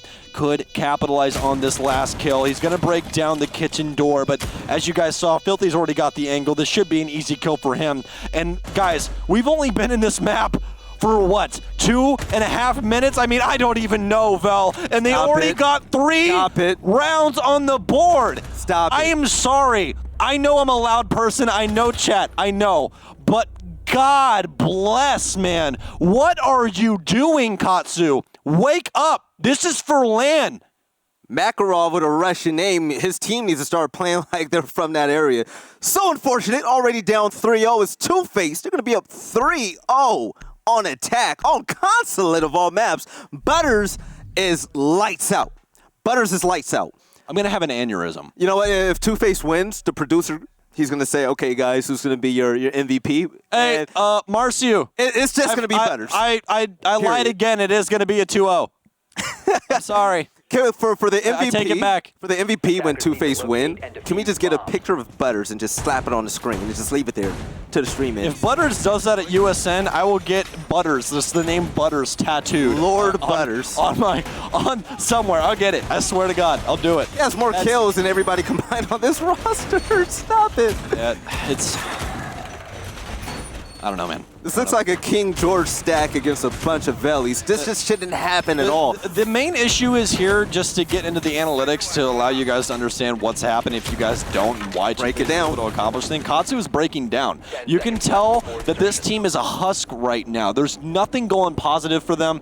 They allowed the wall to just be open freely for literally no reason. No bandit trick attempt, nothing. Katsu is not doing their jobs on the defense. They're not even playing defense, Belly. Yeah. They're not playing defense. They're not playing the game, it looks like it. It's stressful when it comes down to it because Two-Face is literally just making you look like a highlight reel. This is a montage. Oh, but Butters. It's going to work way towards Makarov, and Makarov is going to be a sitting duck in that corner. He's dead. Yeah, he's going to be dead if he gets droned out because they're going to put all their resources to take him out. And it's only a matter of time. They haven't seen him just yet. So momentarily, he's going to be safe. And this is possibly the slowest round we've seen so far. And we're at 2 minutes and 20 seconds, but Dream is going to shut me up as he pops Steve immediately.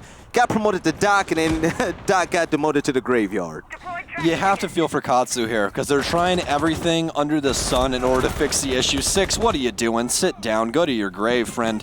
Hopping out yellow window like that, that's just put some respect on that name. Butters with another frag. That's already going to be 7 for him across 3 rounds, and that's all you could possibly want. Makarov might be able to make the big play here, but he's got claymores and everything else to worry about. He's trying to inch his way out. Can he get it? He can. Goes for the shot. Ends up taking down 2, and that's a way to battle back, folks. That's going to be Diffuser down outside. Crazy now knows that Makarov was downstairs. Two-Faced feeling themselves just a little bit too much, not respecting the play that Katsu can still play with. Makarov doing exactly what his team needed. Getting that beautiful 2K. Shooting out the Claymore, killing 2 players on Repel. That's a breath of life that Katsu desperately needed. Jaeger's down, Doc is out, but you still have Smoke and Legion to accompany Mozzie. Objective currently being planted. Frag grenade isn't going to hit his mark for once. Butters is going to be a bit off. And finally, Two-Face gets the plant down as Noski. It's going to drop Filthy like a bad habit. This information game from Two-Face right now, they're actually going to end up winning it out. Habibi, oh my goodness, the SMG-11 putting in the work that Katsu needed, but it's still going to be a very long road. Two-Face, that was a reality check that they needed because, again, they just got too free ball with it. No drone work downstairs. Makarov was able to pick up the 2K. This was all off of heroic plays from Katsu because Two-Face had it in the bag. They had the 2 initial kills. That's all they needed. But again, when you feel yourself a little bit too much, you stop doing what's important. There's a reason that you were so dominant in the 3 rounds before, and it's because you were doing the things that needed to be done. That time around, though, it was Makarov. It was Makarov. Makarov getting that 2K helped Katsu big time because things were starting to look ugly. It's very, very rough right now for Katsu because, well, they're trying to take these gunfights. I mean, you guys saw Steve upstairs try and peek back through his dock and just immediately got removed. You know, they're trying to play up to what Two-Face is doing. I'm not mad at the aggressive play with him trying to put his team in the lead with an advantage. Oh no, absolutely not. You're gonna have to execute. You have to try and fight back. You can't just sit there and be like, I know what'll beat him. Let's just not peek anything. Yep. You know, that isn't what wins you games. The Katsu's still trying to play to win. That's the main thing I want to point out here. They're not playing not to lose, which is something that you and I talk about a lot. We see these teams just play turtle, they don't peek anything, and all of a sudden the other team just runs over them. That's why I respect what Katsu did. The aggressive plays, it worked and they won around because of it. Don't change your philosophy and your play style if it works for you guys, because the moment you change your play style to match another team, you give them an advantage. You want the other team to play to counter what you're trying to do. You want your play style to outmatch theirs. Yeah, you know, counters work here and there, but find out what your identity is and pounce on that. Currently, down by 2 rounds, Katsu, they're gonna have to work out a streak. Because we saw last time they fell by 2. Two-Face ran away with it, but also at the same time, Katsu went up to 3 rounds and they weren't able to win out after that last round. Katsu right now, especially after those first 3 rounds, just really look like they're letting the sand fall between their fingers instead of holding on to it, Belly. Two-Face has woken up just a little bit as well. You can see they're still on pace with what they were doing. They're still being aggressive, but they're doing the proper things. They're setting up the angles to cut off rotate inside of short, and they're going to get a kill because of a Makarov peeks immediately through. And that angle is so hard to try and fight back, and that's who you wanted to kill. That pick is huge. That's Pulse. No more Nitro Cell being allowed to be played down low. Especially for the fact that IQ wasn't chosen, it made things so much easier for you guys. So no more Nitro Cell, no more cardiac sensor. And what's good about the cardiac sensor? Intel on top of Intel, the gift that keeps giving, and the fact that that is going to be out of play, big brain play by Butters. But Toxic Babe is going to stop Butters a little bit, but he's still going to wide peek it. He wants this gunfight and he wants this kill. Second Toxic Babe is going to be used to back Butters up, but he's not moving. He's pesty. He's persistent, and that's what we love. Oh, and a cutoff of the rotation from Noski, and that means no more Legion, no more Goo Mines. A nice shot from Habibi as he gets aggressive with the SMG-11, but Dream's already putting the diffuser down. Is going to abandon ship, though, as he recognizes out that, hey, Habibi's still upstairs. Have to worry about the angle for default, no. And Habibi again, as well as 6. These 2 in tandem, so very dangerous, and they're lighting the world on fire right now upstairs. I love it. Katsu starting to wake up. Last round, they had one eye open. This time, okay, I love it. Dream drops in 6. There we go, There boys. we go. There we go, Boys boys. are back. We got a game, The boys Belly. are back. We got a game. Let's get it. It's 6, capping off for 2K to close out the round. And Katsu are now 1 round away. They want that 3rd map. I might have lied again, Marcio. I'm sorry. I don't know. It's like your cat. It's like every time you say that, you're caster cursing. I'm caster cursing it. Yes. Yeah. I don't know. You're like Two-Face is gonna 2-0. The Katsu wins 2 rounds straight. It's like shut up, Sam. Yeah. I mean, that's probably Katsu's probably like, no, wait, go back. Stop. Stop him. I love him. It's just ridiculous, man. Round 6. Absolutely ridiculous. So The this is gonna be it. Two-Faced did not have the best defensive side on Clubhouse, which, again, it's Clubhouse. It's a map where you win a lot of defensive rounds. Consulate's pretty split down the middle, so I feel like Two-Face is going to do amazing on offense, and then they're going to hit that same rough patch on the defensive side.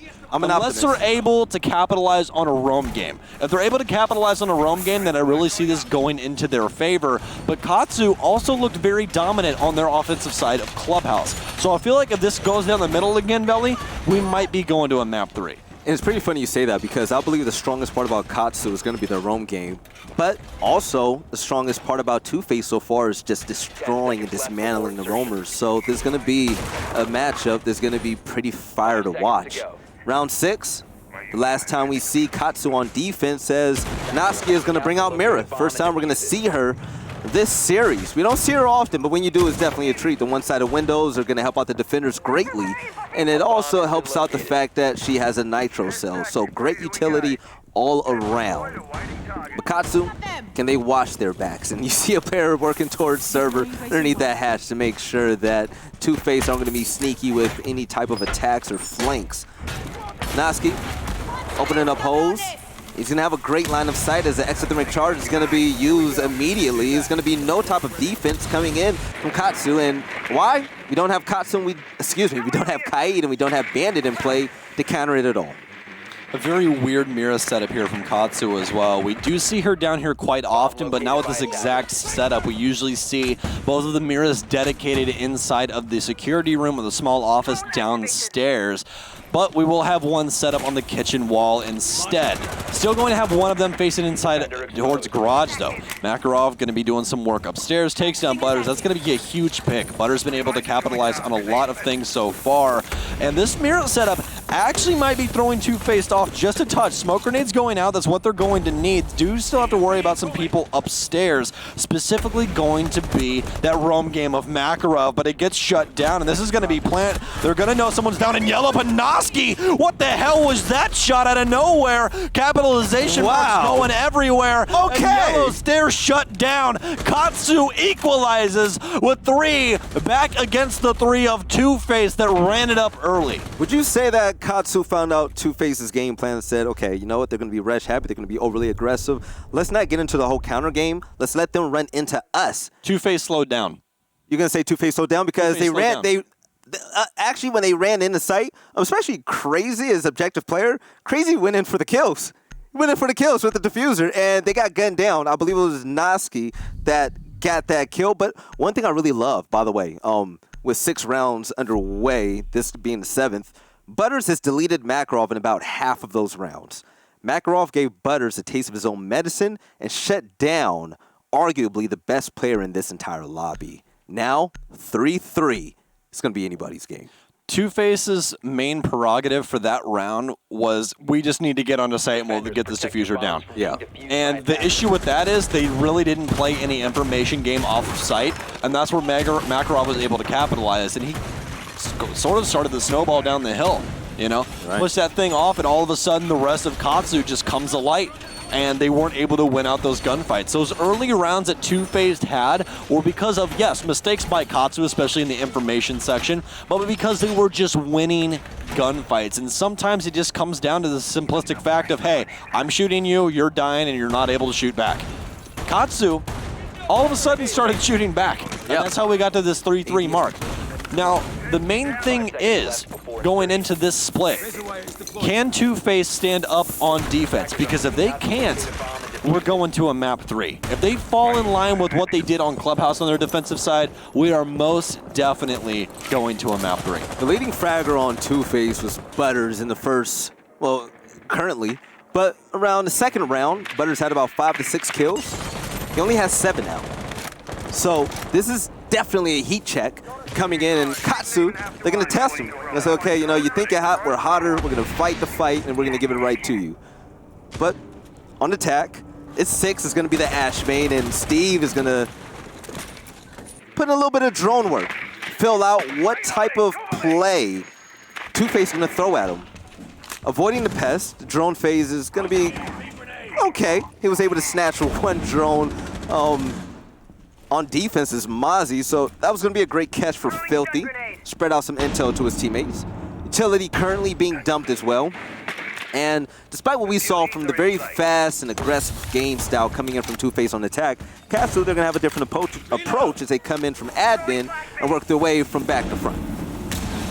Gonna be a traditional take here from Katsu. If it's not broke, don't fix it. Dream looks away at the wrong time, but it's immediately gonna get refragged. Can Butters possibly find two? He's had the hot hand so far. Might as well give him the Alda, and he continues his reign of terror. The hail of bullets winning it out against Makarov, and all of a sudden, Noski, plenty of damage. Steve trying to battle his way through downstairs. Two of his track stingers already set down. Worried about the roam game now, as it appears that Filthy has been downstairs working those drones, and Steve now rotating up admin. Gridlock's now going down. That's going to be the last set of tracks as well. Yeah, we saw the flank coming in front of the roam player. The moment the track stinger started to be activated, he was like, all right, man, I waited too long to make this push. So that's the one good thing about Gridlock. Her utility, she's plentiful of them. She's thick in that inventory when it comes to that. Yeah, smoke grenades, you have the track stingers. She's pretty much phenomenal. And that F90 puts in a lot of work. I love her LMG. Pretty shocked that Steve isn't going to be using that. The F90 is actually insane. It is? It is. I've only used the LMG for her. ACOG, muzzle brake, and vertical grip. I remember the setup correctly. It's either that or flash hider, but it is a literal laser beam. There is no recoil at all. Amazing weapon. Okay. Steve working his way on projector balcony, looking for any type of jump outs, which aren't going to come at the moment. ADS is currently being burned, and Crazy is going to wait until one player comes up those stairs. But Steve on the other end is going to drop Filthy. And a double kill coming in from Steve is going to be a 2v3. Puts his team in the lead.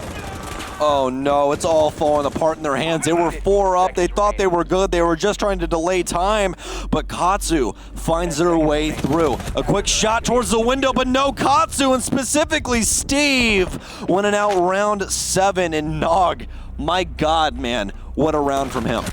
Okay, Steve and the rest of his team, what's that, 4 straight? Yeah. That is indeed 4 straight. And the issue is that Two-Face were so focused on a single point of what Katsu was doing. Yeah. They're not just going to attack from a single point, guys. This isn't year 2. This is year 4. We're not just doing a one-front assault. Rotate somebody, get some magic to happen. You guys have been seeing Laxing do this for years at this point. And you don't think somebody else is going to come from a different angle? Come on now. And you get chewed up from it, man. You get chewed up from it. So, again, what we talked about earlier in the last map, bring it back to center, get your head on straight, and specifically, whoever is IGLing on this team, make sure you guys are covering all your bases. That's your job. Your job is the one to have the brain. Their jobs are the ones to point and click. Game still too close to call. Two-Face won 3 straight, and Katsu said, I'm going to do you one better. Give us 4 on our end. And still, no one can call how this game is going to turn out, but Two-Face, not going to say that they're slowing down at all, because these guys are still playing extremely well. It's just Katsu, they've been playing better. Butters still, as Maestro, has been lights out, able to get the 2K, and unfortunately the rest of his team was able to pick it up for him. But Katsu, they want to take it to map 3. Let's see if they can do it. Now we'll take snowball for 100, John. That's what we're dealing with right now. The snowball effect. Going with both of these teams, it seems that momentum is the name of the game, which even with our current setup and how we play Rainbow Six Siege with staying on the same side, we still have some trouble when it comes to that split of trying to keep that momentum in between maps and what have you. But this game specifically, it's just a momentum fest. Whoever ends up getting that round can just rack those rounds up repeatedly over and over again. And Katsu right now is raining down a hell on Two-Face. Stokes, we thought this was going to be a blowout. This turned out to be such an exciting game. I found out I'm a curse again, so that's good. I mean, that's fine. Oh, the Allied Miner, I forgot about that. Oh, God, dude, that was an event. Yes, it was. That was a series of unfortunate events for my picks. Yeah, but I love the change of pace that we're currently seeing on Fast and Furious. So Two-Face and just methodical fragging from Katsu. EMP currently being played from Noski, and it's going to open things up for the rest of his team as they work their way into sight. We still see It's 6 on Ash. We're going to see him pop off once more as Filthy. Take a look at that hiding spot he's in. I wonder if he's going to sneak up on Steve this time around. We saw this cat and mouse battle before as Steve threw out the track stingers and stopped any type of flank coming in behind him. And Steve was he had a pivotal role in winning the last round. But with the peak being there, Steve is going to challenge it. Unable to connect at the moment. I wonder when the flank is going to come through. Oh, but if it happens, 6-6 is going to be right there. And this is the main issue with a lot of these younger squads is, I mean, look, we're 1 minute and 16 seconds left on the board, and Lobby hasn't even droned out. They don't even know that Filthy exists. Noski's going to take a little bit of damage by accidentally falling off the balcony, but this is all going to be on Filthy to try and capitalize. He gets one, so definitely has his presence known now. That's going to be the Ash. Somebody needs to rotate down and stop him. Frag Grenade goes out, picks up Butters as he tries to rotate his body into Bathroom so somebody can pick him up, and Filthy's going to get the kill as he hears the diffusers go down upstairs. Steve will get knocked on Creators. Makarov also capitalizes onto Butters. All of a sudden, we're on equal footing. Makarov is here. Nitro Cell, headshot. He's going to do it all. But Steve's still in Projector. He's not going to get challenged at all. I wonder if Filthy can get a really good flank. And he's rushed up the stairs at the moment as Noski and Makarov takes out 2 players from Two-Face. It's going to be all up to Filthy in that late flank. Yeah, that hurt him big. So now, with the verticality in play, he's going to use that super shotty to open up a few holes in the roof ahead of him and walking around the corner. Makarov is going to meet him, shut him down, body shots, and Katsu are looking phenomenal at this point in time. What are your thoughts? That was a deep sigh, man. It's just... The game got flipped on its head. Yeah, the game got flipped on its head, but it's, to be completely honest, it's all Two-Face's fault. Yeah, it really is. With their offensive side, they had everything that they could have possibly wanted and more, and then you just stopped respecting your opponent. That was the issue. Like, yes, you did do the things that really threw them off kilter. You had the rush into kitchen, all of that stuff, and all of a sudden you rack up 3 rounds and you're on top of the world. And then again, you just forget that you actually have a job to do, and that's continued to plague Two-Face. These rounds are falling off because Two-Face are peeking through onto things that they really don't need. Why are you challenging Steve on admin stairs? You don't need to kill him. All you have to do is prevent that plant. You have everything under the sun to know when that man's going to put a diffuser down. The kills downstairs needed to happen. Filthy getting that kill onto Ash was the big pick. Then he gets a Nitro Cell kill onto the diffuser. If you guys would just slow down your play on the defensive side and not give Katsu these freebies on your rotations, then you win these rounds. That's where Two-Face is messing up, is that they just keep rotating into these lines of sight that Katsu are cutting off, and they're getting just free kills because of it. Now, the interesting thing to me is the fact that the Mozzie player the last 2 rounds has allowed Steve to go up those stairs, and he's been untouched going in a Projector. He's been running amok against his opposing roster. Now, the Mozzie player has been on the flank both of those times, and even though last time he killed at 6, he's still... Okay! Filthy. Filthy with the headshot. They asked for a rehost and the kill already happened. Pretty unfortunate. Just timing at that point in time. Nasi's going to drop, and that's going to be 2 immediate players down for Katsu. Okay.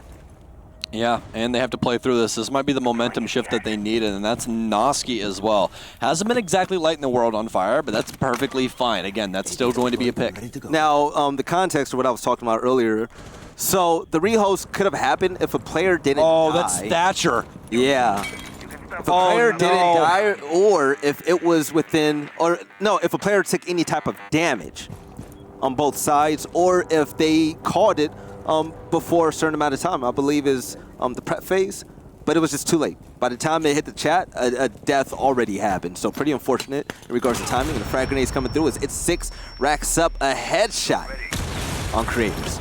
Just didn't think they were going to get aggressive, and Habibi going to do exactly that. Sprints through, shots fired. They now know he's on yellow, but he's actually going to end up winning it anyways. Habibi, not a care in the world, challenges into yellow with a shotgun. What are you doing, Dream? Good night, my friend. Plant's now going down. Crazy trying to rotate back through. It's up to him and Filthy, but they know where the rotates are.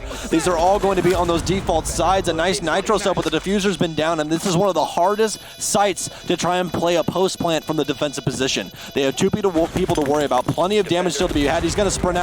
Should be able to recognize it out now, though. Kills the drone. Oh, no, the man's on yellow. He has to try and go for a different angle now, though.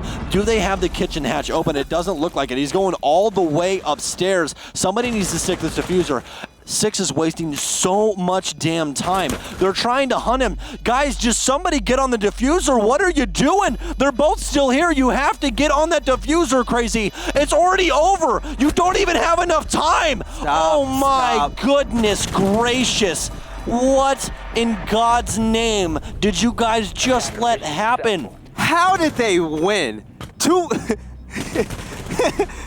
You guys deserve to lose this match. Two-Face were given an advantage within the first 10 seconds. Not only did the spawn peak happen, but the player dropped and Katsu were down 2 players to start the round. At that point in time, if you are going to hunt that hard for a kill, after they recognized out that piano's clear, fantastic. The only area that you have to hold is piano. That's it. If that guy rotated all the way to Narnia to go down spiral stairs, you should have something there to tell you because no one was there. That means that lockers cam is still up. Katsu just deep. I hate saying this phrase when I'm casting. I truly do. Say it. But what are you doing? That's the word you hate to say? I hate saying that. Say it. I do it. You see something like that. I don't like it, but what are you doing, folks? This is where your IGL is supposed to take over and go, it's clear. Somebody get on diffuser. Somebody get on diffuser. Because even at that point in time, they waited so damn long that they couldn't even diffuse it if you stuck it. Yeah. Crazy as a former professional player and you let that slip through your hands, man? Come on, my friend. It's not even that. Just this entire team in general. You're blessed with 2 players immediately going down for Katsu. Great plays by Katsu. Still, though, man. Katsu gunned out. Shout out. It was 3v5. No, shout out to Habibi. Habibi is a grown man this game. And the reason why I'm saying that, once he got that hard breach down, he turned from thermite to fragmite. He ran to the right side of that right truck and destroyed Maestro. Destroyed him. His aim was kind of off when it came to that wall bang, but when Maestro tried to challenge him face up, he clapped him immediately. Katsu ran away with that. Great play coming in from the Ash main. And Katsu are 1 round away from winning map number 2. You know what this looks like? It looks like the clubhouse game we just played. It looks exactly like this is exactly as the clubhouse game. Well, chat, you're getting a map 3. We haven't had one in a very long time. We didn't have any of the relegations earlier today because BDS and Force just smacked the hell out of the former Pro League teams. Yeah. And it's been a crazy day. It's been a very, very crazy day. We've had a million crazy things happen. Shockwave's now back in Pro League. Yeah. Jonas retired. That was the big one for me personally. I fell in love with this game watching Jonas play this game. You know what I mean? So it's really, really weird seeing someone that's such an old guard, a 2-time world champion, retire. So that's going to hit home for a lot of people seeing him no longer play the game anymore. But I guarantee you Sisu is definitely going to break up and you're going to see a lot of former top talent be on Pro League teams. So we'll have to see what happens with that. But for this map especially, it seems to be Katsu's game to lose at this point in time. Steve's going to dedicate his last 2 track stingers to the bottom of Spiral as 6 works his way down yellow. Nitro Cell in hand, Creator's going to keep it a little bit too long, but does not end up bagging a kill for it. Okay, so great utility being wasted is utility being successful on the attacking end. Katsu opening up that panel on Garage, both panels actually. It's not going to be any type of counter. This is where the gunplay is going to set in. Noski looking for somebody being prone, seeing if there's an evil eye in play, and Steve is going to drop filthy. But, oh, no, go back. Yeah, we saw Steve running up the stairs. I saw it coming. I mean, we saw Creators running up the stairs, and as Steve looked away, we changed point of view, and I guess Steve flicked on him and dropped him immediately. There's going to be another player on the left side of those stairs, though. But he's going to be patient. No, he's not. Crazy lets off his position by pre-firing. It's not going to connect, but Butters definitely will.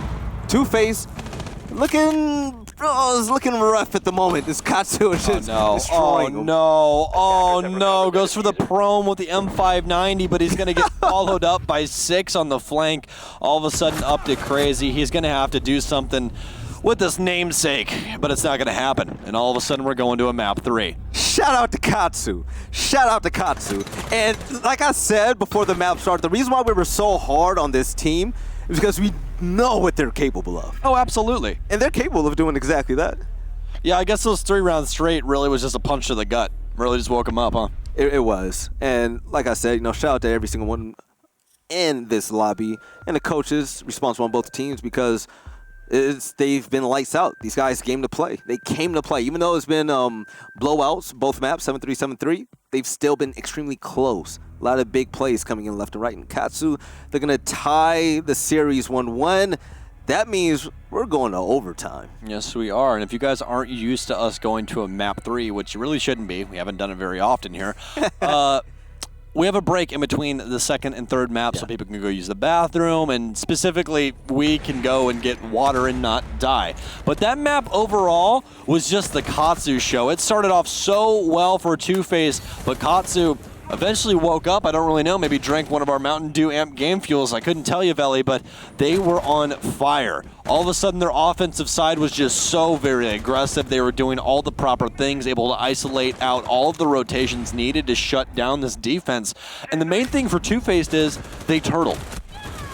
Especially on the defensive side, they turtled. Actually, there was no more aggressive play, no roaming literally at all unless they were on console. If they were on the console site, then yeah, they had Filthy all the way downstairs by his lonesome. But other than that, we saw nothing aggressive at the outside of the building. Sorry, I almost cut you Oh, you're off good. twice. You're good, buddy. You're fine. Pretty excited. I'm going to have to...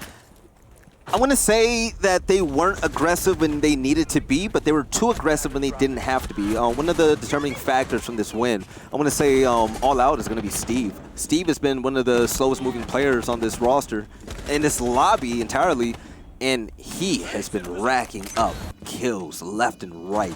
Everyone has been rushing him. Everyone has been peeking him. And he's been in that whole admin stair area this entire map. And he's been unstoppable, whether it's going to projector to dominate and lock things down, or just getting kills outright, going down to a garage and cafeteria. They haven't been able to stop him. Constant peaks, and he's able to get flicks and kills. Steve has been that guy. I love this pickup. Nog woke up, man. Nog woke up. Yeah. That first map on Clubhouse, it just seemed that Katsu weren't here to play. I agree. And now we have a match on our hands. It's 1-1, and we're going to end it on basically the rust of Rainbow Six. You can't think right now because it's just so crazy. I can think, but we're basically going to the rust of Rainbow Six Siege. We're going to Coastline. Yeah. You don't need a hard breacher. You don't even need friends, folks. All you need is a gun, Frag City, and some pretty good eyes, and possibly some hand-eye coordination. So all of the crazy plays that we've seen for the last two maps, multiply that by 10 this map. Yeah. This is where aggression is bred. Yeah. Is Coastline. But, ladies and gentlemen, you've seen two amazing maps so far. Tides 1-1 in the series. We're going to go to a small break, and after that, we're going to go to the determining map on Coastline to see who's going to make it to land in December. All right? So, we'll see you on the other end of this break, and I can't wait.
is game fuel. 16 ounces of pure annihilation.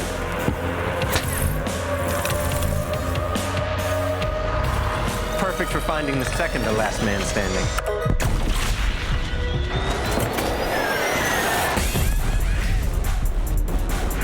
Tastes like berry-flavored wind sauce.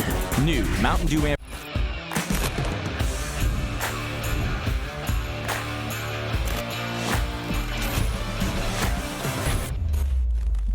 All right, ladies and gentlemen, this is it. Hello. All right, so last map, last game of the qualifier. Yep. Since the beginning of the year, it's all come down to this. Yes, sir. We saw a 7-3 first map on Clubhouse, right? Then after that, what happened? One team went up 3-0. Two-Face dropped it. Katsu dropped them to win 7 rounds straight. So now we're here on tiebreaker map. 7 rounds straight. Very, very That's impressive. I didn't, it didn't process until the break hit and I went to the bathroom and I'm washing my hands. I was like, damn, they won 7 straight. Yeah. It happened so fast and they were so dominant doing it. But you know what, Sam? This is it. It is time, Katsu Belly. and Two-Face on Coastline. You couldn't have asked for a better matchup on a better map to decide who's going to go to Las Vegas at the Penn and Teller Theater at the USN Finals. Ladies and gentlemen, this is our last map of the 2019 season for the United States Nationals. It's Katsu, it's Two-Faced. Best of 3. We're on the last map, as Veli just said. It's going to be Coastline. What could possibly be more North American? Somebody is going to come out of this cage a champion and is going to be going off of the wild card ticket to Las Vegas, Nevada. Nomad, Jackal, and Echo banned out so far on Coastline. It's pretty funny for the fact that I don't believe Jackal was chosen once on Clubhouse or Consulate, and he's finally going to get banned out. So no Jackal use at all this series. Valkyrie being banned as well. So her and Echo both being banned, that takes away a lot of cameras, a lot of intel.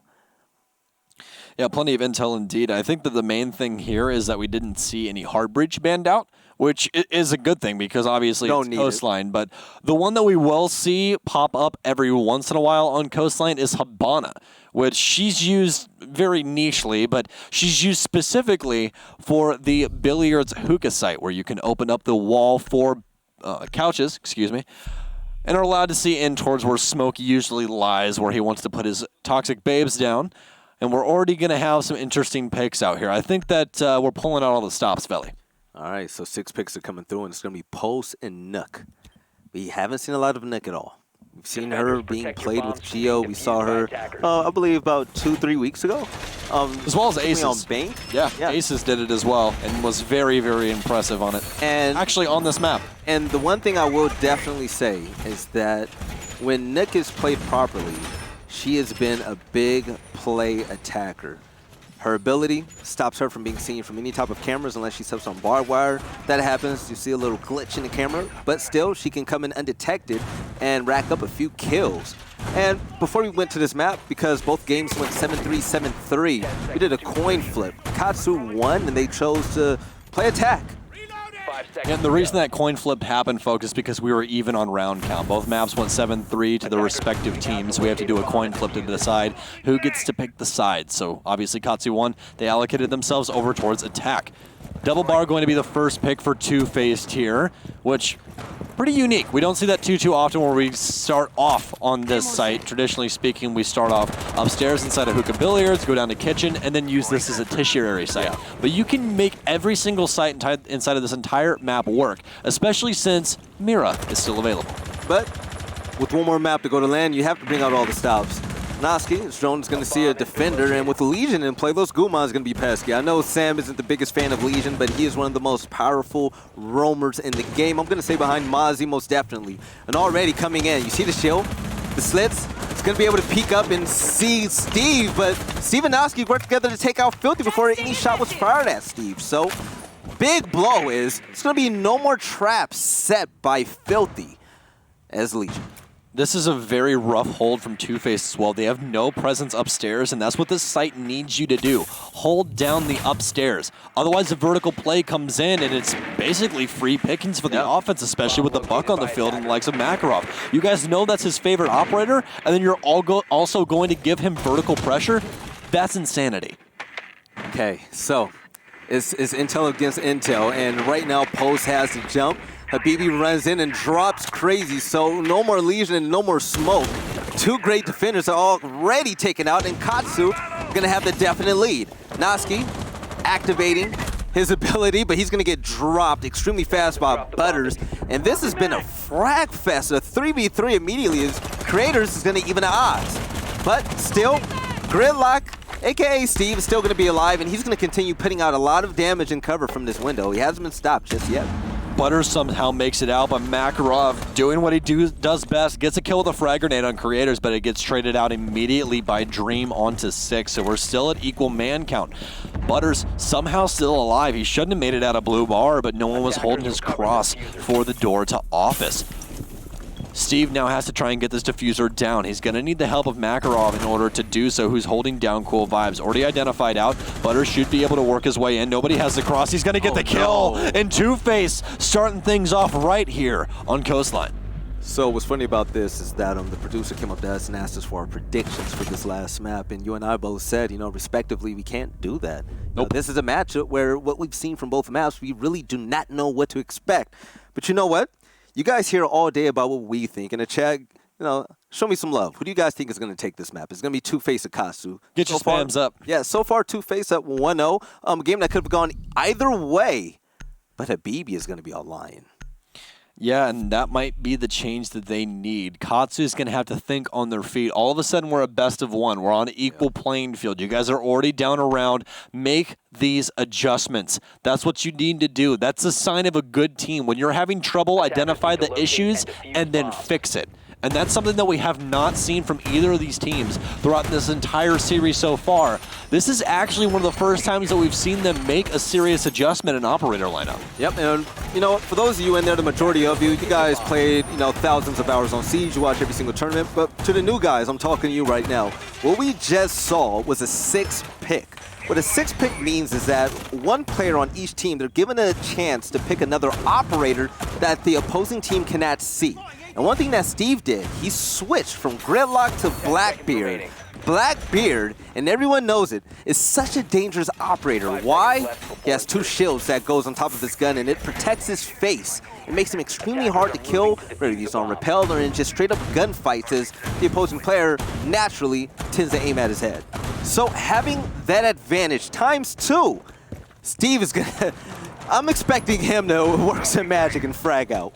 Butter's going to take damage extremely early on, more than likely going for a spawn peek that didn't work out in his favor, but at least he's not dead. That's the main thing, especially because he is Mozzie. That man offers so much utility even when he's alive, folks. Has that secondary shotgun as well as a nitro cell that can always help you out. Drone play going in for Katsu now, recognizing out that Two-Face did give up that vertical pressure the last time, but they weren't able to capitalize on it like they wanted to. Yeah. If they were able to take over the full area upstairs and then open up all of those angles, it was going to be like shooting fish in a barrel. Instead, they went for the horizontal play, and it blew up in their face. Steve has taken a significant amount of damage, and I can only imagine it's due to a lot of body shots.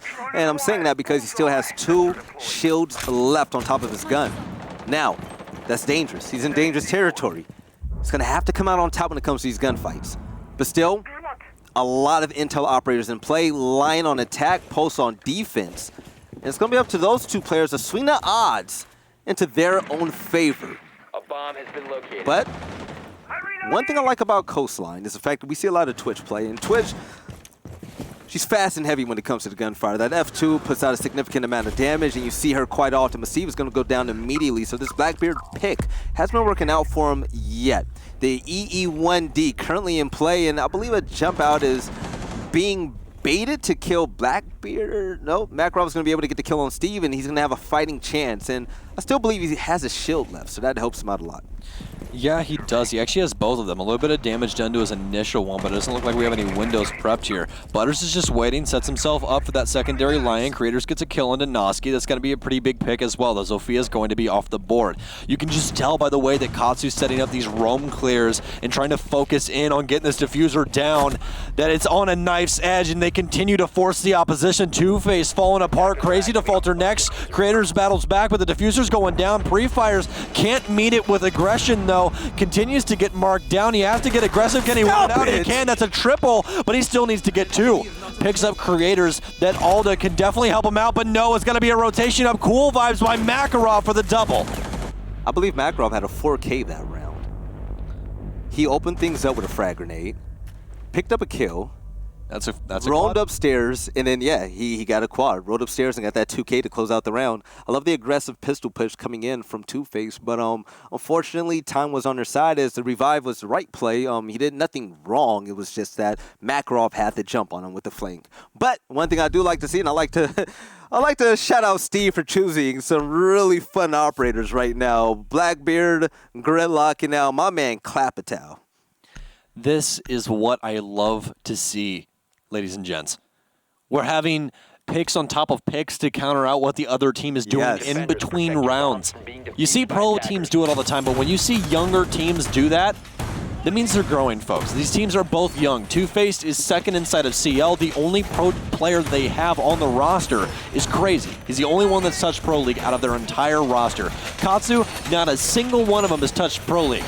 But they still have that intuition to go, they're playing Lion, we're going to play Vigil. They're going to do this, we're going to do that. That's what you have to do in order to achieve success inside of Rainbow Six Siege. You can't throw the same thing at a wall and hope it sticks. This is the 2 teams that I've wanted to see this entire series. Not, hey, we got 3 rounds and allowed 7. What the hell is that? We don't want that. That doesn't make for entertaining television. Not at all. And you know what? That's pretty significant to me, the fact that you pointed that out.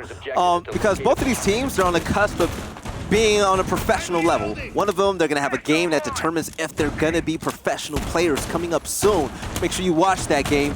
And the other, extremely fast, up-and-coming team. One of the best out there right now, and I believe they're going to make some definite noise in Challenger League when they make it. But here we are, round number 3. Not quiet on all fronts as usual. You hear a lot of gunfire. And with Katsu being on attack, that EE1D will be in effect due to Lion being in play, and Makarov is going to run right into the building. He wants all the action. He wants all the smoke, Vel. And that's what both of these teams have wanted so far on Coastline. They want these gunfights. That's what I was telling you earlier. This is on a knife's edge. Every single one of these kills means so much. And Filthy's going to start it off, and Butters continues the rain. All of a sudden, it's all in the driver's seat for Two-Faced as they stop 2 of the most impactful players on Katsu thus far. Makarov, his Buck, and also Capitao being taken out. We cannot see what Capitao is able to do with that recent buff that he has, but his utility is so strong. So you take out a great player and an amazing operator, and your team, you know, you guys are smooth sailing right now. Just take your time, play out the round, and don't overdo it. A lot of presence over here on Cool Vibes. We see a pest being thrown down to stop any type of drone from coming in. You want to deny him from that type of intel. But Katsu, what's plan B? You lose 2 players before we hit the 2-minute mark, and you still have a significant amount of time to make this play count. What's your plan? It's a botched roam clear, and now they have to try and pick up the pieces with this drone work, try and get some live information in order to get a pick, but that's going to be extremely difficult, especially with Mozzie on the field, in order to prevent all of the info that's going to happen from these drones. He's able to steal those with those little pest spiders that he launches onto the ground. He's actually going to end up getting a kill onto one of 6's Twitch drones. It's going to be the last one that he has in his arsenal as well. So as the drone economy continues to trickle down to the bare minimum here, Katsu has to try and make a rotation. The issue is now, though, they only have 1 safe harbor throughout this entire map, and it's Sunrise. They don't have any map pressure anywhere else. Habibi shifts his sights over towards double window for Billiards as 6 tries to battle his way up. Oh, it's very close there. He's going to get aggressive as well. He knows that Mozzie's got a Nitro Cell, but it's going to get him. He trades it out. Butters clicks the button as soon as 6 kills him. Creators battling from bases. There's going to be a rotate from Crazy. All of a sudden, it's down to Habibi as Two-Face takes round 3 with force. Oh my gosh. The swing is happening in crazy bodies. Habibi, the teabag is coming. And You got to let him know. you got to let them know. At this point in time, be as disrespectful as possible. Oh, Get in absolutely. their heads and, let them know, hey, night. Good night. Yeah. You drop them, taunt them in the chat, keep it going. You'll want this win. You'll want to go to land. You take, you don't follow the rules at this point. Yeah, you of everyone should know that, former Gears Pro. Oh, Yeah? let's not talk about that game. I'm on the bigger, better thing. That's true. That is true. You're absolutely right about that. But the meaning of that is, Yes. hey, trash talk, if it gets inside your head, that's perfectly fine. That's what we're here for. That's what we're trying to do. So even that subtleness of, hey, I bagged him after I tagged him, it's whatever, you know? gotta bother him just a little bit. Yeah, just a little. It gets under your skin, and that's all you want. That is all you want. Anyone that's from, all the console kids definitely know what's up with that. Let me tell you. Yeah. There's not a single lobby inside of any FPS on console that somebody was not talking some mess. You know what I mean? So outside of the quad kill, Makarov has gotten one other kill on top of that. So is the rest of the roster. And the rest of the roster Looks like we're working at Olive Garden. That's a lot of breadsticks. It's a lot of breadsticks, a lot of carbs. You know. Shut up, Sam. Two-Face on the other end, they're getting a ton of kills and it's spread out quite evenly.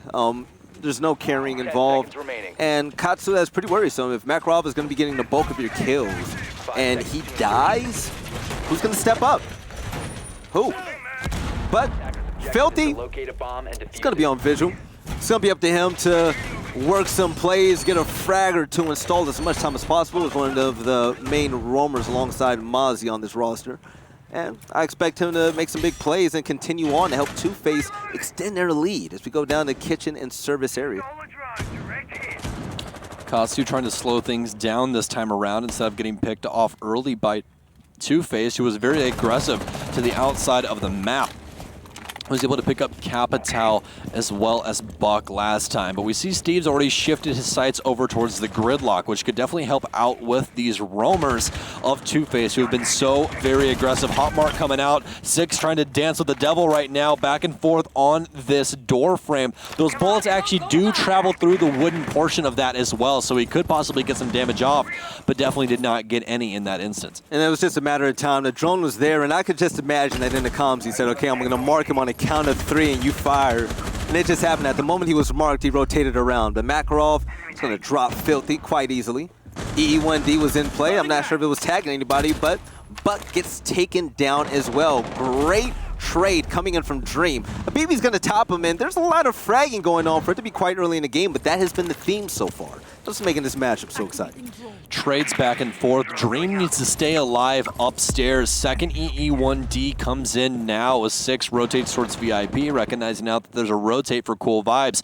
Creators placed inside of Sunrise. Obviously, Sight's going to be Kitchen. That's what they need to lock down. They need to keep Crazy alive here. He's the only one with utility that can possibly prevent any more. Creators might possibly still have a Nitro Cell in his kit, but he's better off-site trying to hold things down from these angles instead of everyone just portioning it in and getting gunned down. Take a look at 2 of the operators that died. It's pretty unfortunate for the fact that Maestro is unable to use the Evil Eyes as zapping on top of drones or players coming into sight.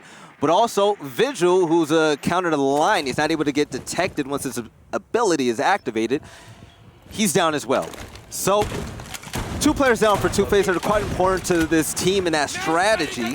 As the Toxic Babe is currently used, we're seeing both teams now throttling to that choke point. We need to see a rotate here from Katsu. This is getting into very treacherous territory here, Velo. Only 30 seconds left, and he still has 2 Toxic Babes in his kit.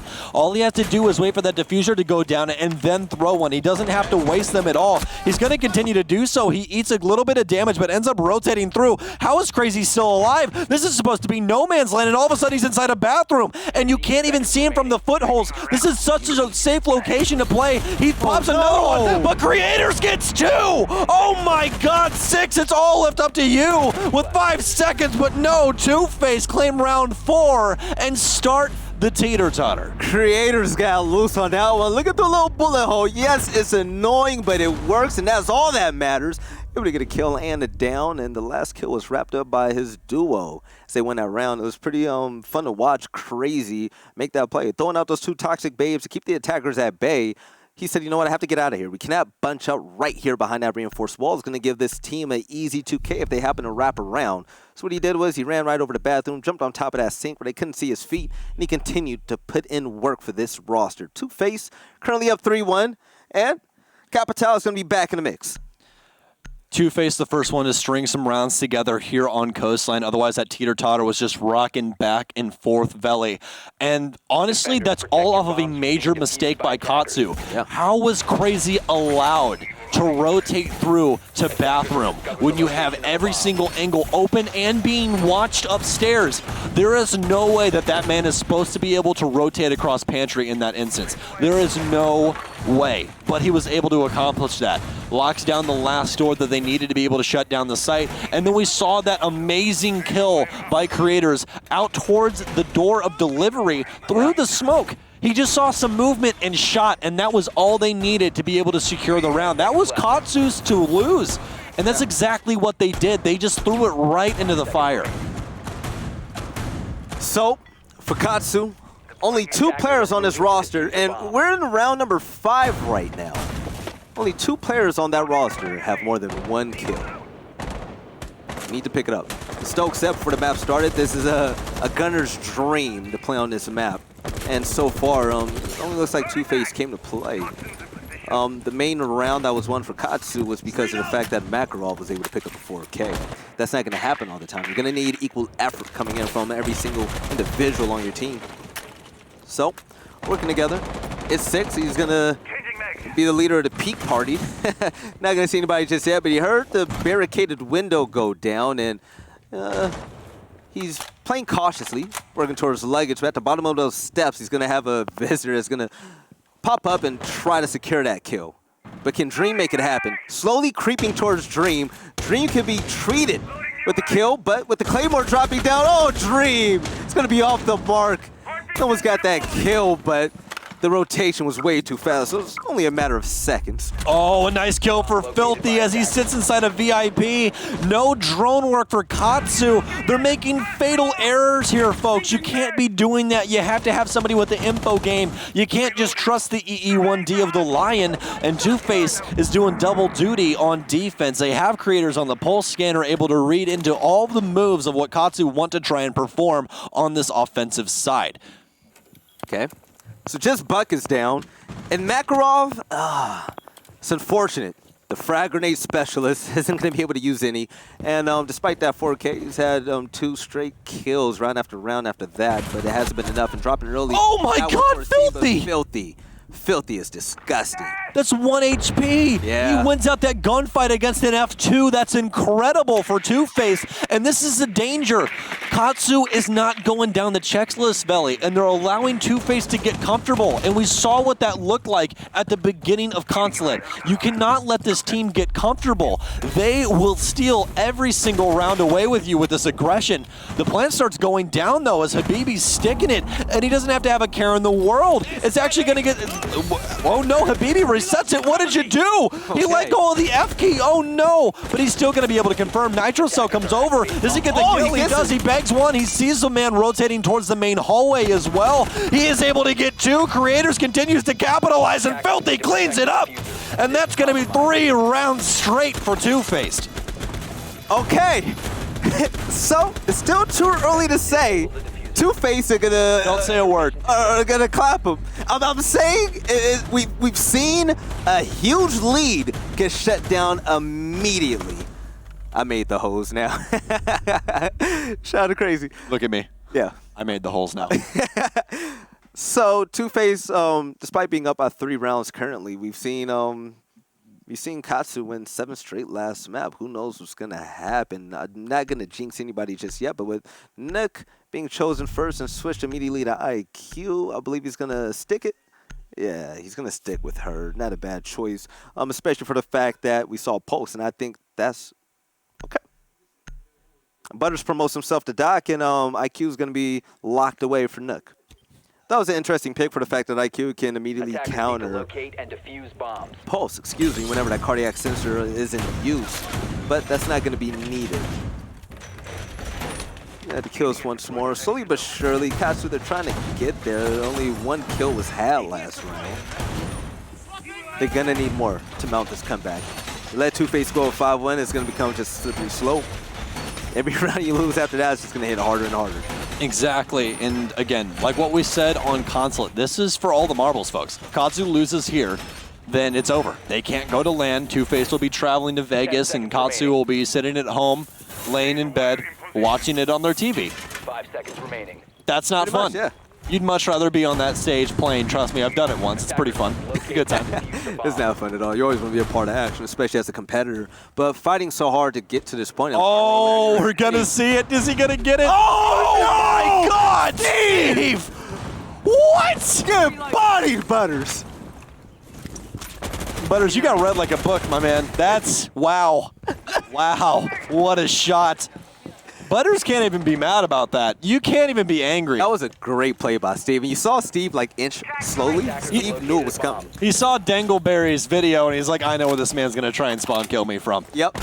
That was, wow. That was an incredible shot, but we've already equalized, and it's your main man, Veli. Makarov's now down. No more frag grenades on the board for the offense. That's not going to be my main man anymore. My main man isn't going to be on first blood 2 rounds in a row. So Makarov definitely is going to have to wake up, especially bringing in those skeleton keys and that important utility with the frag grenades. On this map, skeleton keys are extremely important to add a lot of verticality to catch your opponent off guard. If you can't do that, you just open things up for the opposing team. And Filthy is on fire at the moment, picking up his second in the round, and it is still so early. You might be invisible to cameras, but you're not invisible to eyeballs, and that's exactly what's going to be the defeating factor of Noski as he tries to crouch walk in through sight, but Filthy's going to be ready for it. Already some sight lines pointing in towards Blue Bar as Steve's going to be the one donning the mantle in there. They need to get some pressure in towards sight now. They're about halfway through, but they've lost 2 key operators. Noski, if he could have played it out a little bit longer, definitely could have been extremely impactful if played when things turned to, when things inside of the round turned to absolute chaos. Concussions now pouring in from Habibi. They have Aquarium control, but again, these one-pincer attacks are not going to work against Two-Face. They have a very bad habit of focusing in on one area of the map. So if you're going to just push that one area, you need to try and apply some other pressure, because otherwise you're going to have stuff like this happen. Filthy gets a triple on the round. He's bagged every single kill so far. Steve's trying to fight in through Aquarium door, but he immediately gets taken out by Creators. It's all up to 6. He's only got 25 rounds in that clip now. Remember, the F2 just got a recent nerf. Can Dream possibly put them 4 rounds in a row? He's got the guns needed. Claymore to get shot through, but 6 gonna get 1 kill for his leisure, but gets killed immediately after. Impactless frag turns into impactful for Dream. Who was the guy that was trying to make that plant?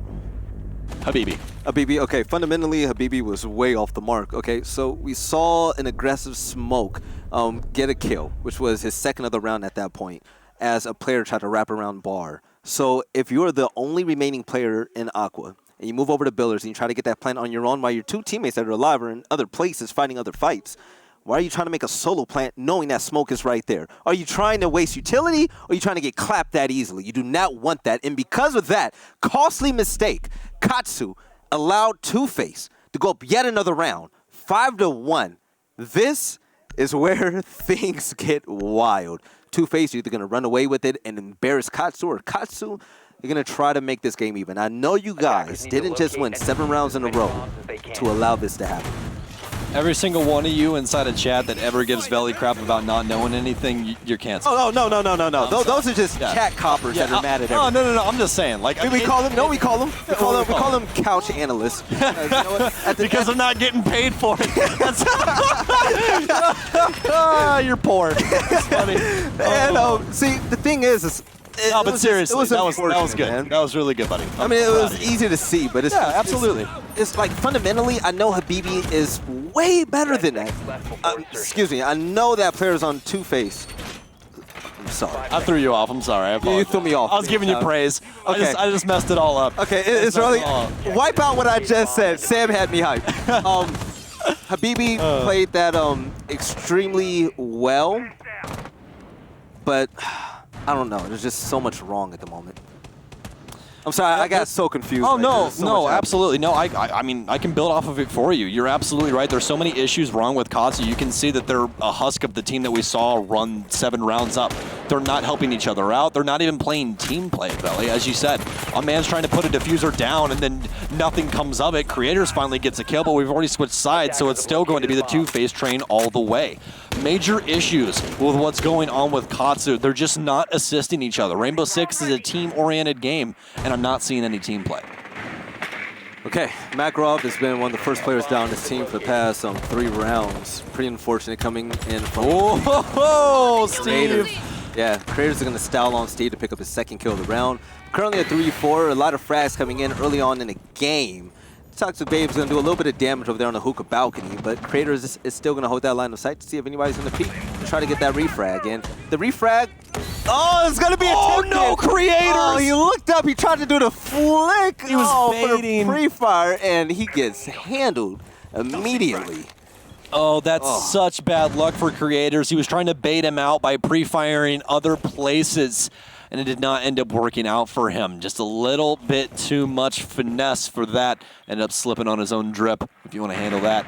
So, Katsu's still looking poised to be able to take this round, and this is what they needed. I don't really know why they started on the offensive side when the defensive side's looking so dominant. Crazy falls off, and Katsu's all of a sudden in the driver's seat. It's something we haven't seen this entire game so far. Two-Face trying to battle back, though. Noski gets cleaned up. Habibi to fight through, though, and all of a sudden it's left up to Butters. He's been so impactful so far. He has plenty of time to be able to clutch this out as well as another Toxic Babe pours in. Habibi should have one more for his leisure as Butters breaks down the Sunrise door. And overall, this has just been trading back and forth on gunfights off-site. We haven't really seen a roam clear or anything come from Two-Face. The only man that they pushed actually into the building was the Buck.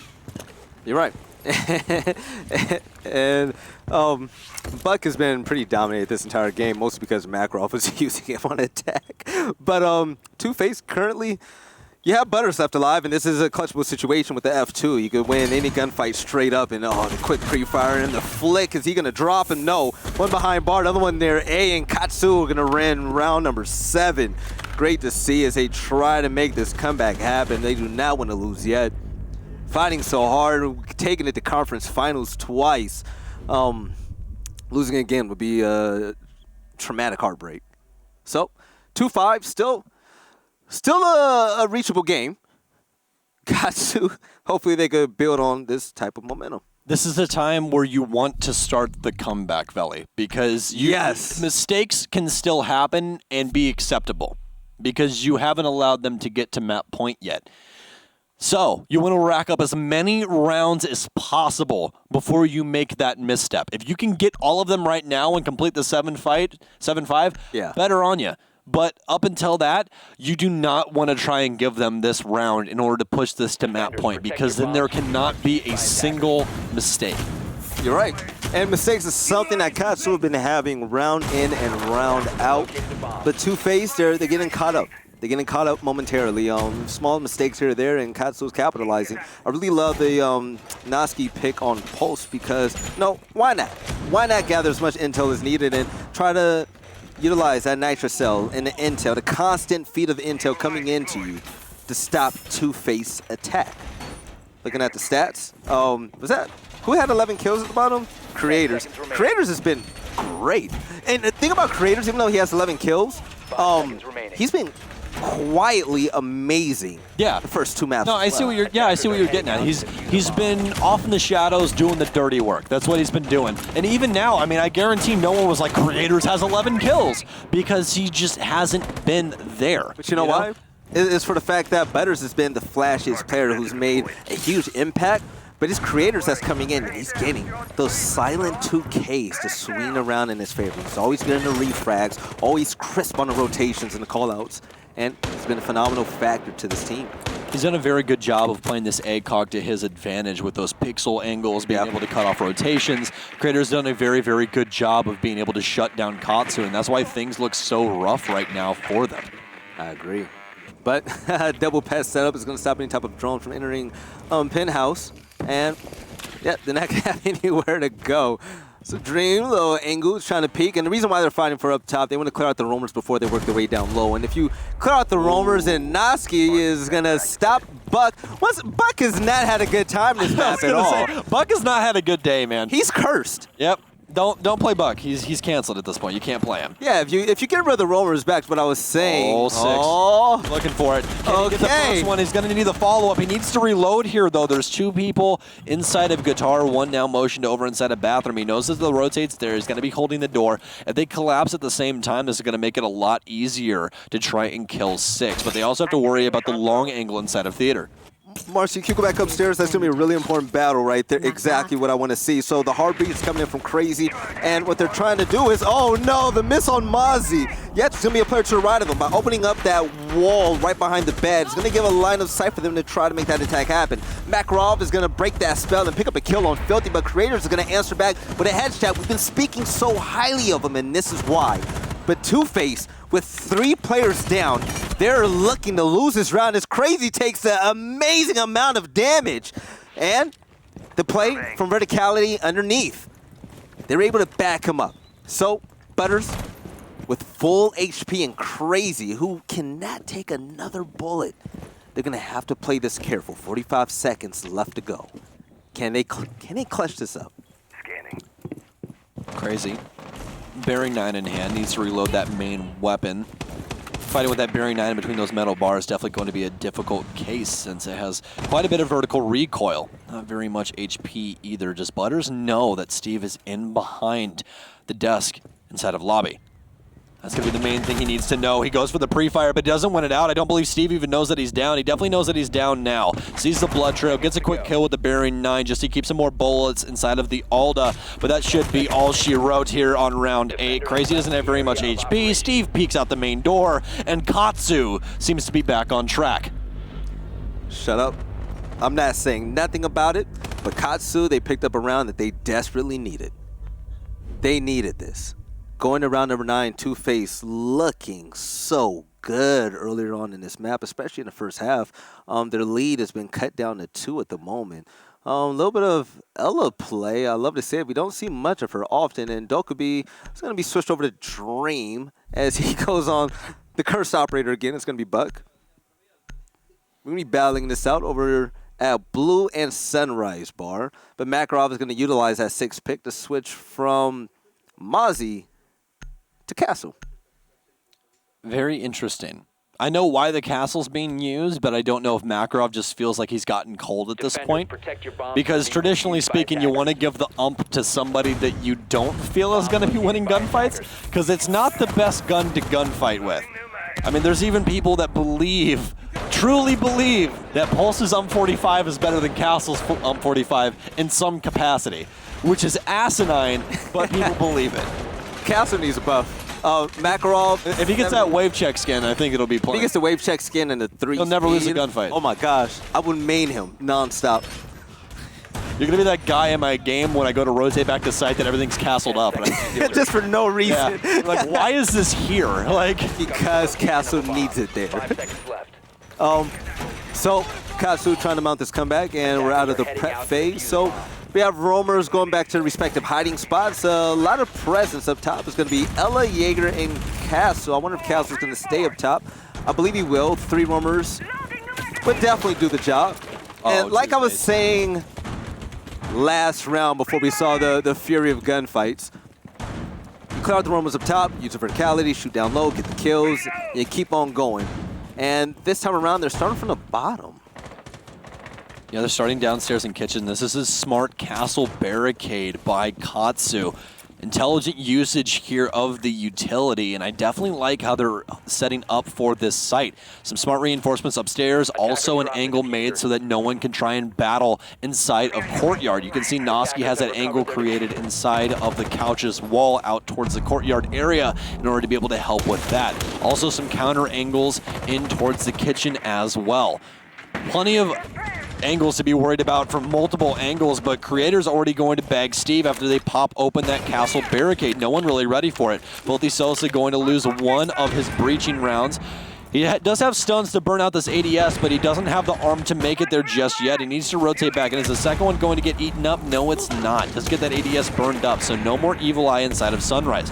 They're going to try and go for the default plant, which is going to be on that couch. It's going to be a full stun onto Dream, though. And Dream's going to actually beg the kill, even though he's been stunned. It's going to be a simple free throw for the man. They're cutting off rotation, but it's going to be Noski to shut it down. Crazy now getting the plant down. Filthy following up as he begs to. Oh no, it's going to be Creators. All of a sudden, it's all down to Makarov. And remember what we were talking about earlier. This is not the man that you want to have the ump 45 when he's trying to clutch things out. And that should be a pretty easy round. Creators, you can't shoot through that wall, my friend, but you can shoot Makarov in the head. Makarov gets caught squatted and Creators tells them night night, lays him down flat, and Two-Face, they're on match point quite finally. Katsu was mounting a little comeback and they wanted to try to tie things up first. Didn't happen. Two-Face 1 round away from going to land, and right now seeing what Two-Face is going through, 1 round away from land, 1 match away from Pro League. This team, they got to be sky high at the moment. I know the adrenaline has to be flowing through their veins. They're so close to making it to, you know, what everyone's dream is as a competitor. You want to qualify for LAN against 7 other Pro League teams. You want to qualify for Pro League. This is the way you prove that you need to make it there. And you know, there's possibly, actually the USN Finals could possibly be a preview of what Pro League might look like. No. TSM, they made it out of relegations, right? TSM made it out of relegations, right? TSM made it out of relegations? Yes, they did. Okay. The relegation matches, the relegation matchups for this weekend, which will be tomorrow for North America, since obviously we're a North American broadcast. We do U.S. Nationals.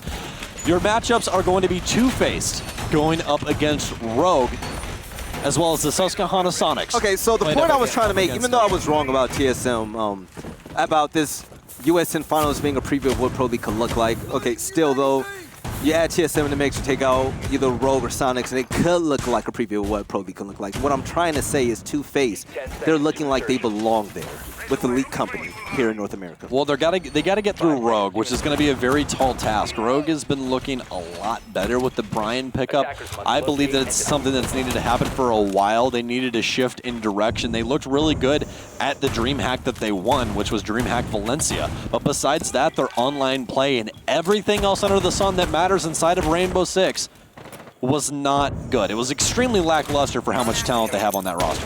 Yep, I like Maestro 7 right now, and it's pretty basic. You set the Evil Eye up in the air and you make a little hole in the wall, so that way the Evil Eye is going to act as, it's like your drone mirror window. You're able to see everything, and it's going to take some impressive utility to take that out if you can do that. Pretty sure there has to be an ADS protecting that Evil Eye along with the Maestro who's underneath. So, Maestro having an out of 5 this can also pop up at any time and kill anybody that's coming in to Billiards from Aqua, which makes him such a scary defender at this site. And we're going to see that quite about now as Dream is going to work his way running past Aqua to secure luggage area. Two-Face working fast, trying to burn all the ADS as they can. Crazy stun dumps in towards Hookah to make sure that everything is clear so they can get rid of this barbed wire as well as Evil Eyes. Makarov's going to be the first one to capitalize, and that's what we were talking about earlier. Give this man a gun, he can shoot straight. He's going to do exactly that. Oh, such an intelligent frag grenade, and he's going to beg to kill into Habibi. That's such a good pick. That's what they needed to get rid of in order to get this diffuser down. Butters is going to follow it up as well, and all of a sudden all hell is breaking loose. They need to try and get this diffuser set. Frag grenade pours in towards Hookah, as well as they will break open whatever they need. He hops over, but he misses it. Crazy with the refrag, though, as Two-Face still has man advantage. Crazy's going to have a lesion mine inside of his leg, though. He needs to get that out, go through the animation. Still plenty of time on the board for Katsu to be able to play with. Two-Face needs to stick this diffuser. Creator's on a very unique angle that you don't see too often. Is there going to be a nitro cell to stop Crazy? It doesn't look like it. Plant down. This is for all the marbles, folks. It's right here for Two-Face. Are they going to Vegas? Not very much time on that diffuser either. Katsu needs to capitalize quickly, but 6 has already fallen off. It's all left up to Makarov to try and fight things through, and Creators to capitalize, and Two-Faced is going to Las Vegas, Nevada, Veli. They finally made it, beating out Katsu 7-3, 7-3, 7-3. Creators, Filthy, Dream, Butters, and Crazy. They deserve it. They made it to land with Elite Company, and they showed the world that they belonged. Creators with 17 kills! 17-4! Mama, stop that, man! Talk about somebody that wants it. Oh, my God. Talk about a man that wants it. Creators willed it. And it was a 1-2 punch, a double choke slam coming in. It was like Kane and Undertaker between Butters and Creators. They were just an unstoppable force against Katsu. But, you know what, Katsu, keep your head up high. Yeah, you guys didn't make it to land. You guys fought really hard in USN. I know you guys are a really young team. But what we've seen today and throughout the entirety of Stage 3, you guys are impressive. You guys have a lot of potential. Keep it up. Hunter whipped those boys in shape. But on the other end, Two-Face. Filthy has been fighting for this for a long time. Yeah, he has. Filthy has been here in USN on stream, stage after stage, and he's been so close, but he's been unable to make it. And we've seen a plethora of roster changes coming through for this roster. And this seems to have been the right mix, and it proved so. Crazy on this roster. It's so fun to watch, and just everyone else, they work so well together. Creators, Butters, you name it. They're all special, and they all play a vital role in just being an impressive team. And I really hope they go far. Yeah, coming in with a resurgence, especially going into tomorrow, knowing that, hey, we're going to U.S. Nationals. We are the only T3 team, excuse me, T2. They're a Challenger League team. Yeah. Only T2 team out of everyone to make it to the United States Nationals final stage, Valley in Las Vegas. Every other team is a professional squad, and these guys made it out of the comfort of their own home. No, if that is not what USN is all about, yeah. I don't know why the hell I'm sitting here casting. You know what, as a former professional player, and you as a highly competitive player, just that feeling when you finally, reach your goal, you're going to land now, just that sense of accomplishment is really something special. I want these boys to really live it up and practice hard for December. When you set a bar and you're able to surpass it, especially in something, because again, guys, you guys got to remember, for everybody at home, this is certain people's dreams. You know what I mean? That like this is everything you could possibly want and more. And I don't think that there is anybody else that could possibly tell you how this feeling feels right now than Butters on the line. Let's jump into the interview with him. Butters, congratulations, man. Like, look at that big smile on your face. Can you run down the emotions that you and your teammates are going through at the moment? I mean, yeah, this land is sick, but we're really focused on tomorrow, so like, we're just going to keep grinding and grinding, but USN's huge, and this is something that we all want, no matter what, but we still got to worry about tomorrow, so. Listen, you have a checklist, you cross one off, you're going to make it to the USN Finals with Elite Company, and this will be a preview with you guys going to land with 7 professional teams that you could also make Pro League tomorrow, so I want to give you a congrats on that. But you guys had a really solid performance, winning 7-3 on Clubhouse. But what happened when they mounted that 7-win comeback? What was the breakdown with your roster? What went wrong? I don't know. We just kind of shut down. Like, we lost one round, we just kind of shut down. And I mean, that's definitely not one of our best maps. Right. And like, we just shut down and we just weren't playing our game, and that really costed us. And they came out with the dub on that one. Okay. So I'm going to be quite honest. I don't follow CL big time because, the schedule isn't really out there. I wish for better promotion. But you guys made a lot of team changes. I've seen different iterations of Two-Face here on USN. Why crazy? Why these changes? And how did it help your team excel to be the team that you guys always wanted it to be? Well, him as an IGL, I've honestly, before him, I haven't felt like I've been IGL'd before. Right. But he brings a lot of experience, and his IGLing is absolutely amazing. And we were just trying other people out, and it didn't click like how he clicked. Right. So like we wanted him and only him, and we're glad we got him. You know what? So I'm interviewing you, but I feel like this moment should definitely be all yours. I'm going to leave this last segment right here for you to say whatever you want to the doubters, the fans, the viewers, anybody that's out there. Let them know how you feel, and we're happy to get you off the couch. Oh my. I don't know. Shout out to literally everybody. Like, there's so many 2F supporters. I see them spamming the emotes. They're tweeting about the game. Like, it's crazy how like we're just like a team. Like, we're not an org, but we got a lot of fans and we got a lot of diehards. So shout out to all of them. Do me one more favor before you go. I want to say congratulations. You guys, like watching you guys compete in USN has been amazing. And the fact that you made it this far is phenomenal. But also, I know Filthy wanted this just as bad as everyone else on your team. I've watched him struggle with the team changes. Tell him I say congratulations along with the rest of your team. And I'll see you guys in December. You take it easy, all right, Butters? Of course. Thank you so much. Oh, anytime. I don't know. I feel good about them winning. It's fantastic for them, man. I really feel good. The thing that I love the most about what Butters said is that this is huge. It is. Like I'm so excited that we made this land, but we're not done yet. You're not done yet. We have a job to do. We have tomorrow in our sights. God. Like this was just another stepping stone on a great journey that we're hoping to take. So you guys, just for context, before we go into the MVPs, they're one game away from Pro League, and they were one game away from the USN Finals. They made one, and they have one more goal to accomplish. But MVPs, you chose first, so I'm going to let you go first. I chose the man on camera, folks. I chose Butters because I'm a guy that likes flashy plays and people that will put it all on the line. It doesn't matter, and that's exactly what Butters was doing. No matter what, he was able to battle out of what was needed to be done. I mean, the man went 24-24, but he made you feel like that man was 28-0. Every single time that he was on camera, he was doing something crazy, and it made it work out for Two-Faced. So that is going to be my MVP. Butters definitely dominated on Consulate, but throughout the entirety of the series, I feel like Creators was so solid. Stats going to be coming up soon, but yeah, Creators was just, he was quiet. He wasn't as flashy as Butters, but 29-17. Again, the silent killer, man. The silent killer. And it was like, whenever we were watching the game, we saw Butters get the fancy kills, the fancy nade, the frags from the frag grenades. But then, on the top of the screen, you kept seeing Creators double kill, Creators triple kill. And it was constant. So if you're consistently that good, then you deserve the MVP in my book. But let's go ahead and take a look at the overall stats. Creators filthy as well, 24-21. Everyone in this lobby played so well. Just unfortunate that Katsu fell short. They didn't have the stamina.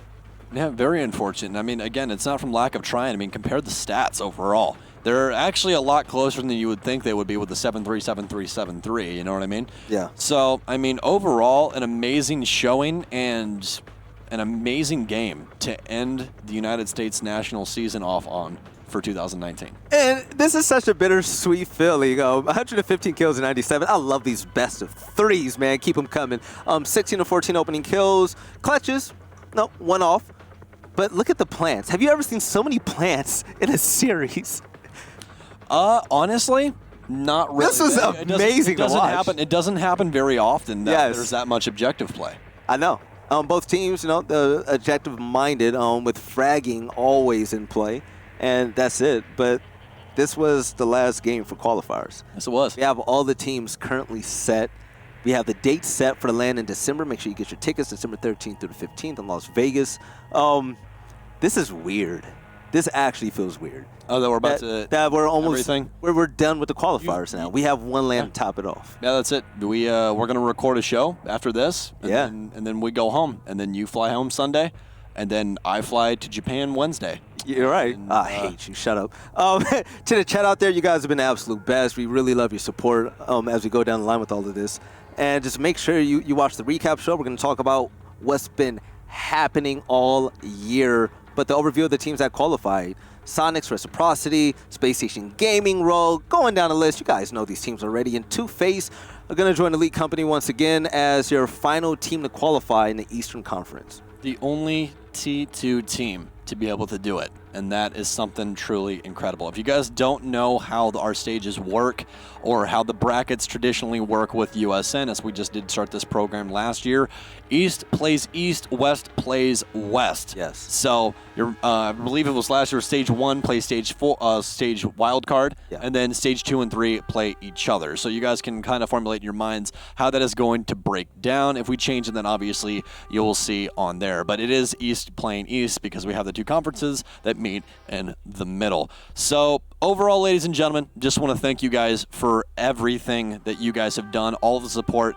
We know that we are not the other casters that cast Rainbow Six. Man, shut up. We had a blast. We love you guys. The support has been crazy, Hold on. We're a lot louder. We're a lot prouder. That's just how we are, man. And we're going to keep dishing it out. So we freaking love you guys. And I don't say that very often at the desk, but we really, really do. You guys are amazing. We love the Siege community so much. This has been one of the best years of my entire life personally, and I know it's been one of the best of yours as well. Yes. So from me to you, everybody else at home, do what you love to do, and if you can possibly make your hobby a reality and a job, just do it, because trust me, you're going to love the way your life goes. Yeah, I want to give a big shout out to the entire USN program as well. This isn't it, though. This isn't it. We have a recap show that's going to come out on Monday. Yes, it is. Watch it. It's going to be fun. We're going to talk about everything. Sam and I, we're going to get loose on the show a few times. It's going to be pretty funny. Cry a couple tears. Yeah, but ultimately, what I'm most excited for, predictions and expectations for LAN. This is grind time now. All right, all the child's play is out the window. Best of threes on LAN, the best of the best. Bring it. But this is it for the qualifiers. Qualifiers are now over. Stage has been set. I'm Veli. This is Stokes. We love you guys, and we'll see you next time in December.